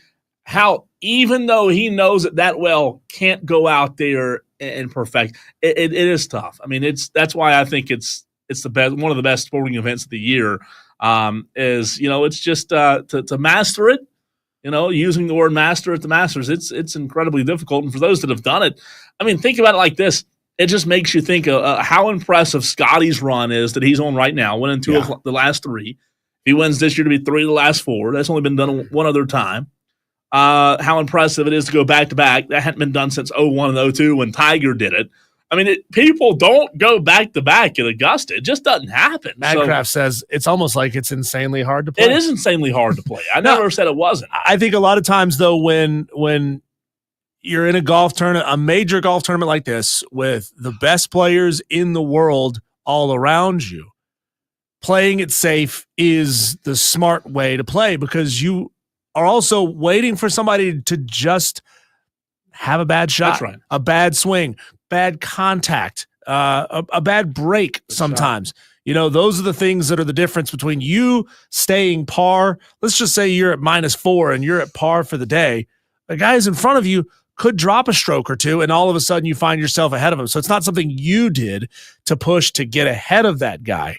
It's knowing that other players around you can make mistakes. Sure. And you could pass them by virtue of their mistakes. And it goes back to what I said yesterday with not knowing how the green plays that day because you're not really sitting there watching it the whole time, right? Scotty on 16, by the way, just took his first shot. I believe that's 16 they're on now. So, 16, 17, and 18 left, Diesel. And Madcraft said on the stream, ready to see Scotty at 16, important shot coming. He's currently 6 under. I don't like his group that much. I'm not intrigued by Scotty's Why are group. we even showing this Chris Dunlap Thank guy you. who's at plus 16 That's on the my day? whole thing, man. Like this morning, I wanted to watch Rory, and that's it. I couldn't do it. This tournament should be easier to watch from a fan perspective. Oh, we watched a guy who was plus 16 go to plus 17. Isn't it great? Right. Why are we watching Dunlap? And if you're not at the top, I want to be able to, my opinion on the Masters is, Diesel, I want to be able to go on a certain app or streaming service and pick a golfer and watch him the entire time. You can't do like I watched the Rory group this morning. I was watching another. It wasn't even the Rory group. I don't know what the deal is there. Yeah, maybe that's by virtue of still being just the second day, and There'll be more coverage on Saturday. more specific dialed in coverage on one group, because normally they do stick with the group for the entire day when you're watching the featured group streams on the ESPN app. Now, also, Cole, you understand there are long stretches. Yeah. Where there's nothing happening, right? You hit your tee shot, you got to walk 300 yards, and everybody's got to go find their ball, and everybody's got to think about what they're going to do, talk to their caddy, dry off their hands, That's right. put their glove back on. So it's kind of dull sometimes to stick with the same group exclusively the whole time. But if I'm that hardcore of a fan and I want to hear these players mic'd up, that's what I want to watch. I want to hear Scotty Scheffler's thought process, hole to hole, shot to shot. Well, you know me, I told you last year that once I followed Rory up in Charlotte, that's what I enjoyed. Rather than just sitting on one hole and watching golfers come through, I enjoy following one guy, and that's what I want to be able to do. I want to be able to follow Rory because that's who I'm pulling for, right? I want to be able to see if he can go all the way through, and I want to see every single shot that he takes. There's a great account on Twitter called Rory Tracker. If you haven't seen it, it's awesome. Whoever does that is absolutely fantastic. He provides great updates, but it's going to be. Look, I think 2 days in, Diesel, as we're through Thursday and almost through Friday, I think it's setting up to play out like I wanted it, with Rory and Scotty at the end. Of course, Bryson's mixed in there. Hopefully tomorrow Bryson just forgets where his golf clubs are and doesn't have a good Saturday. But he's an emotional guy, kind of like you with the Braves. So he is. Bryson can lose it. I hope he does. And again, no offense to him. I just don't want to see him in the fight. Time for him to ease his conscience, come back to the PGA, stop taking money from the Saudis. I want to see Bryson on one of he'll be those fine. short putts just hook it left. And just collapse. I want to see Bryson collapse. We were talking yesterday, or we were talking earlier today about these golfers who will have a putt within like 6 inches, and they won't go line up for their putt the way you should line up for a putt. They do this like one-legged thing, and a couple years ago Bryson missed 2 putts in a row like that. Yeah, like he had like a 1.5-foot putt. And he thought, oh, this is just a gimme. I'm going to do the one leg lean in thing. And he missed it. And then he shot it past the hole. And then he tried it again and he missed it again. Why do they all do that? That's one of those things that drives me nuts. It's like watching somebody in a not important round like this, like who's a right-handed putter, putt it left-handed just to knock it in because it doesn't matter, and then miss it. Come on. You're killing me, guys. Coming up on the other side of the break, earlier we had a conversation with David Newton, who covers the Carolina Panthers for ESPN. We talked draft. We talked this new basketball player that they've just signed to play tight end for them, Bryce Young, and so many other things. That conversation coming your way next right here on The Fan Upstate.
Well, now that college basketball is in the rear view mirror, we are now experiencing Masters weekend. We inch closer and closer to the NFL draft. And to talk about the NFL draft from a Carolina Panther perspective, we bring in good friend of the show, David Newton, who we always enjoy bringing on the program. David, the Carolina Panthers had a decent positive ending toward the 2024 end of the regular season, right? A little bit of positivity to build around. Would you say that positive ending has also built a pragmatic approach to what the Panthers are doing heading into the draft? I like the way you put that, though. Positive. It was kind of like kinda, but not really. Trying to be as nice as I can, Dave. No, I think you're right. I mean, they did have a lot of positive things happening in the season, none bigger than Bryce Young appearing to be the guy that could lead them forward at quarterback, and that's answering a big question if he's really the guy, which allows them the flexibility to focus primarily on the defense. I mean, the offense, I think they pretty much set, except for maybe adding a wide receiver in the draft. But yeah, I think the way they are now, again, I know they're going to say best player available, whether it's offense or defense, but it's going to be best player available that fits their defensive need, because that's kind of where they are right now. And there's some really good players there at 8, and even if they trade back, it wouldn't stun me if they traded back. Depends on who falls to them. But yeah, I think they're in a good shape to continue the rebuild here. I don't know if they're, in the final phase yet. I would say they're in like maybe year 2 of a 3-year phase right now. But again, finishing the way they did with Bryce showing he can handle the job, to me was huge, because that again, if they had to go into this draft not knowing that Bryce could be the guy, wondering if Andy Dalton can be the guy that can play another year for them, then there'd still be a lot of indecisiveness here, and a lot of people wondering who they're going to draft at quarterback. So the way it's set up now, I think they're in a position where they can focus on just building, this defensive front, secondary, everything on that side of the ball, to the way they want to do that, to try to do what they did with the offense last year. David, development in a quarterback is never linear. With Bryce, we saw him fall way back to about as bad as a quarterback can be as a rookie in the first part of his second season in the NFL. But then obviously he took a couple of weeks off, came back, and he flashed, and he was fantastic relative to what he had been. What has the focus been from coaching this offseason to make sure that we're not in like a Paula Abdul opposites attract situation where it's 2 steps forward, 3 steps back? I mean, how do they ensure that this flash forward that we saw towards the end of the season sticks, and that's the baseline going forward? Well, I mean, I think they've done the things to make sure it sticks. They've kept the offensive line intact. They've got the center position sewed up where they've got some competition there. They've got the rest of the line in place. And I think that was really huge for this team last year, was they had the offensive line that played so much better than it did the year before. It was a disaster the year before. And they, adding a running back to play with Chuba Hubbard, I think was big too, because, it's going to be a while before they get their second round pick from last season back, and maybe not even all this season. So I think they've done all the things there except get a wide receiver. I mean, having Thielen back, Xavier Legette's going to be key. He needs to step it up, because you don't know on rookie wide receivers. They may have a season like Xavier did where it was flashes of good, but not consistent, and they need consistent out of that position, out of a player like him to take that next step forward. So I think that's what they've got to do on the defensive side, because they were hard. I mean, last in the NFL in almost every major category. So they've got to get that shored up, and I think that's why I really think that assuming they keep all 9 of their picks, they'll probably use at least 7 of them on defensive players. David, where do you stand on NFL mock drafts that come out? I mean, we see the very first one, a year in advance almost. I mean, I kind of compare it to the Masters that's happening right now, right? We can all predict who's going to win before the thing starts, but until we really see Saturday what's shaking out in the top 10 or so, who's in play to win the tournament, we really don't know. And I kind of view it that same way with the mock drafts, because from now, dating back, I don't know, 4 months ago, there's been a tremendous amount of change and shakeup in the top 10, specifically when it comes to the NFL draft. How do you view the mocks? Well, like fantasy football, people are just throwing names around out there, and they know what needs teams have. They know who's the best players, and they try to fit those needs with the best players in the team that all go together. So it's not an exact science at all, but I think the one thing that you've been consistent on with the Panthers is almost everybody picks them to take Jalen Walker out of Georgia. I kind of like that pick if he falls there. I've seen people compare him to Micah Parsons, and if you told me you could put Micah Parsons in the middle of this defense, I would say you've really taken a step up. I'm not saying that, that's what Jalen can be, but he's got some flashes of that. So, and that's been pretty consistent in almost every mock draft I've seen, that's who's going to Carolina. Now it's a big defensive tackle from Michigan falls to Carolina at number 8. I don't think they even hesitate but to take him. But they're not in the quarterback market right now, and they're not in the running back market right now. So their focus is pretty narrow, not an offensive line market. So they can sit back there and take the best defensive player available at that point. Sadly, it's not as far as elite talent at the top of the draft and the defensive players, but there's some strong ones. And again, Jalen's a guy I think makes a lot of sense for a lot of reasons. David, we haven't seen a lot of wild and crazy headlines coming out of the Carolina Panthers camp this season, and that's good. Finally, we don't have, David Tepper being silly kind of news, but we did get the news that the Carolina Panthers signed Coastal Carolina basketball player Colin Granger. Can you go in a little more detail on what this whole thing is about? Is it a legit signing? Is it a publicity stunt? Are they just looking for a body for the practice squad? Tell me more about this. No, I think it's legit. I talked to Colin the day he signed, and got a story coming out on him on I guess tomorrow, and it's legit. I mean, he's got the skill set, and the size is crazy. I mean, I know they listed him as 6'9" immediately, but he was 6'9" in his basketball shoes. So he's really 6'8" and closer now to around 240, 245. And that's a big target. And then Bryce, while Tommy Tremble did okay last year, and then JT Sanders did okay last year, there wasn't a lot of consistent play out of that tight end spot. So if he's a guy that maybe not this year developed fully, but in a year from now or so, they can get some decent play out of him. I think you got to take a chance on a guy like that. I mean, he's a character too. I love talking to him. I mean, he's one of the better quote machines they're probably going to have on the roster right now. And you look at some of the guys that have come out.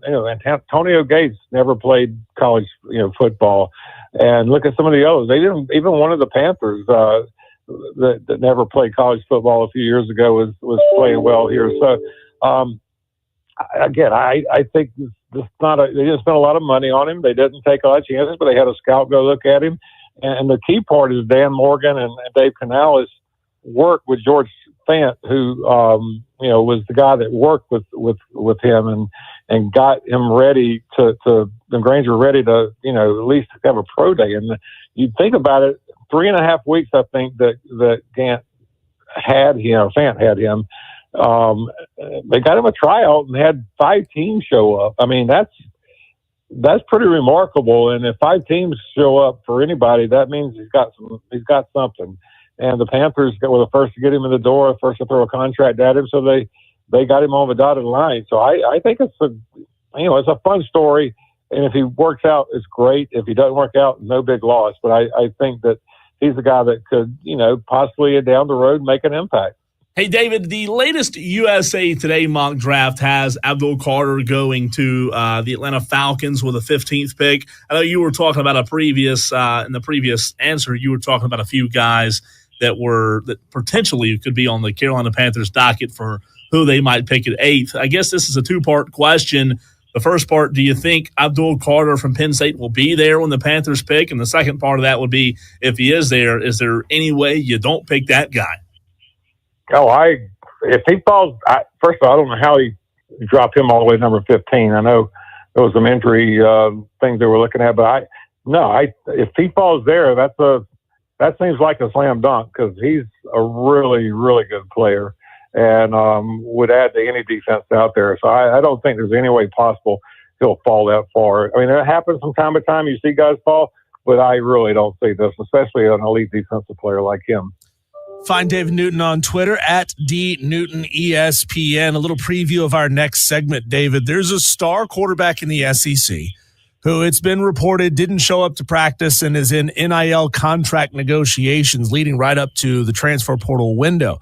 I'm not asking about this specific player as far as becoming a Carolina Panther one day, but in your mind, how will scouts and GMs look at situations like this, which in my mind, from the outside looking in, kind of looks like extortion for more NIL money when it comes to evaluating that guy as somebody they may want to put on their roster? Are they going to look at that as a character issue, or is that just strictly it's business, it's college football, we don't want to have anything to do with that, we just want to know are they going to be good in our locker room? I think a little bit of both, but I think a lot of what you just said at the end, it's just part of the business. You got to take a look at those guys. I really don't see Carolina dipping into that, but I think that there'll be teams that'll, if that's what's available on draft day, they'll take a shot. David, I have a funny story for you. Tell me if this was untrue, partially true, or not true at all. But I was scrolling through TikTok a couple of days ago, and there was an old, I'm not calling you old, but there was an old video. I am. Well, you can say it, not me. It was an old video of, I believe it was Jeff Gordon, and Dale Jr. sitting side by side of the table. And Jeff Gordon did not like the question that was asked. Can you confirm if it was a little bit true, untrue, or not true at all that David Newton did indeed ask that question? I don't know if you remember exactly what question it was, but it was a pretty good piece of audio. First of all, it was Tony Stewart sitting next to Dale Jr., not Jeff Gordon. And Tony is one of those guys where he'll bash you one day and hug you the next. And you got to love him for that. But it was, I think, at Richmond, and it was the third straight race that there had been absolutely no wreck. And in the NASCAR world, that's pretty unusual. Yeah. And, we were all talking about it. So I asked Tony, I said, "Have you ever been in a situation where you've seen three races in a row where there's been no wreck?" So Tony came off with his usual, I don't know, I probably can't use it as a family show. So his usual snarky remark, and kind of left it at that. Yeah, Dale Jr. was laughing his head off. So I was mildly amused at it. And the back end of that story is the next day I was at a Tony Stewart fundraiser. I think it was over at the hospital in Charlotte, where he was donating a huge amount of cash and for the children's hospital there. I think that's right. But I'm standing there, and he comes up behind me and gives me a big bear hug. So yeah, again, Tony's he loves stirring the pot, even when the pot doesn't need stirring. He could have given a straight answer, like Jeff Gordon would have given a legitimate straight answer. And while we're here, I got to say this because Jeff Gordon's former PR guy, John Edwards, I don't know if you saw this, he passed away this week, and it's really tragic news. He was still 52, 53 years old. So I just want to send condolences to his family and anybody with the Hendrick Motorsports and everybody associated with him, because John was a class guy, and John, he was a special person. But I really, my heart's kind of a little sad just because of what's going on with that. And and Al Pierce, he was 82, I believe, legendary guy in the garage riding, and he passed away this week too. So NASCAR lost a couple of good ones this week. So, wow, yeah. I mean, appreciate you saying. I know your show's not about that, but it's really. I still keep up with these guys and as much as I can, and it's just bad when you hear these things, especially John, because he was still, right in his prime age. So I'm much older than John was. So I can't. You already called me old, so well, you kind of did. But. David, with Hawkeye technology fully taking over this year in the NFL, I know you retweeted something about this a couple of days ago about the chain gang staying on the field, even though they're really not going to have a whole lot to do going forward. Do you think it's inevitable that the chain gang eventually comes off the field entirely, or can they find ways to keep these guys involved? Maybe an extra set of eyes for the referees.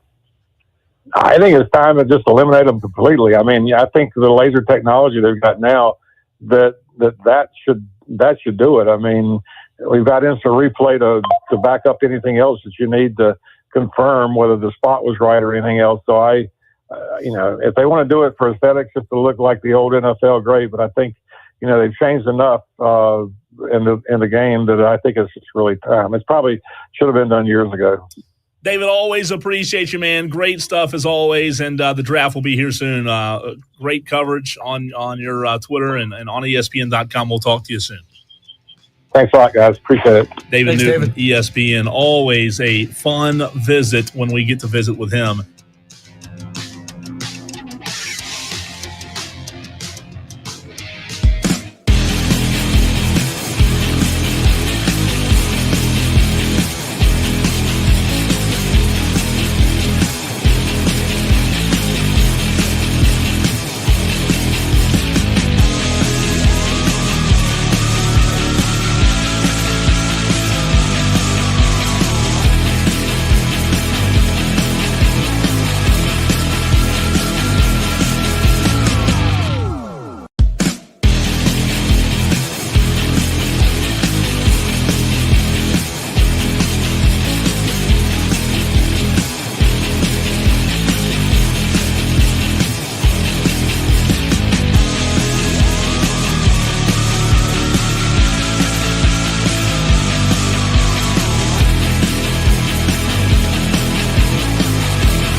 You got to love on the stream DB and Madcraft, who is anti-Tolo, but has turned it on and left it on all day today. I would argue with that.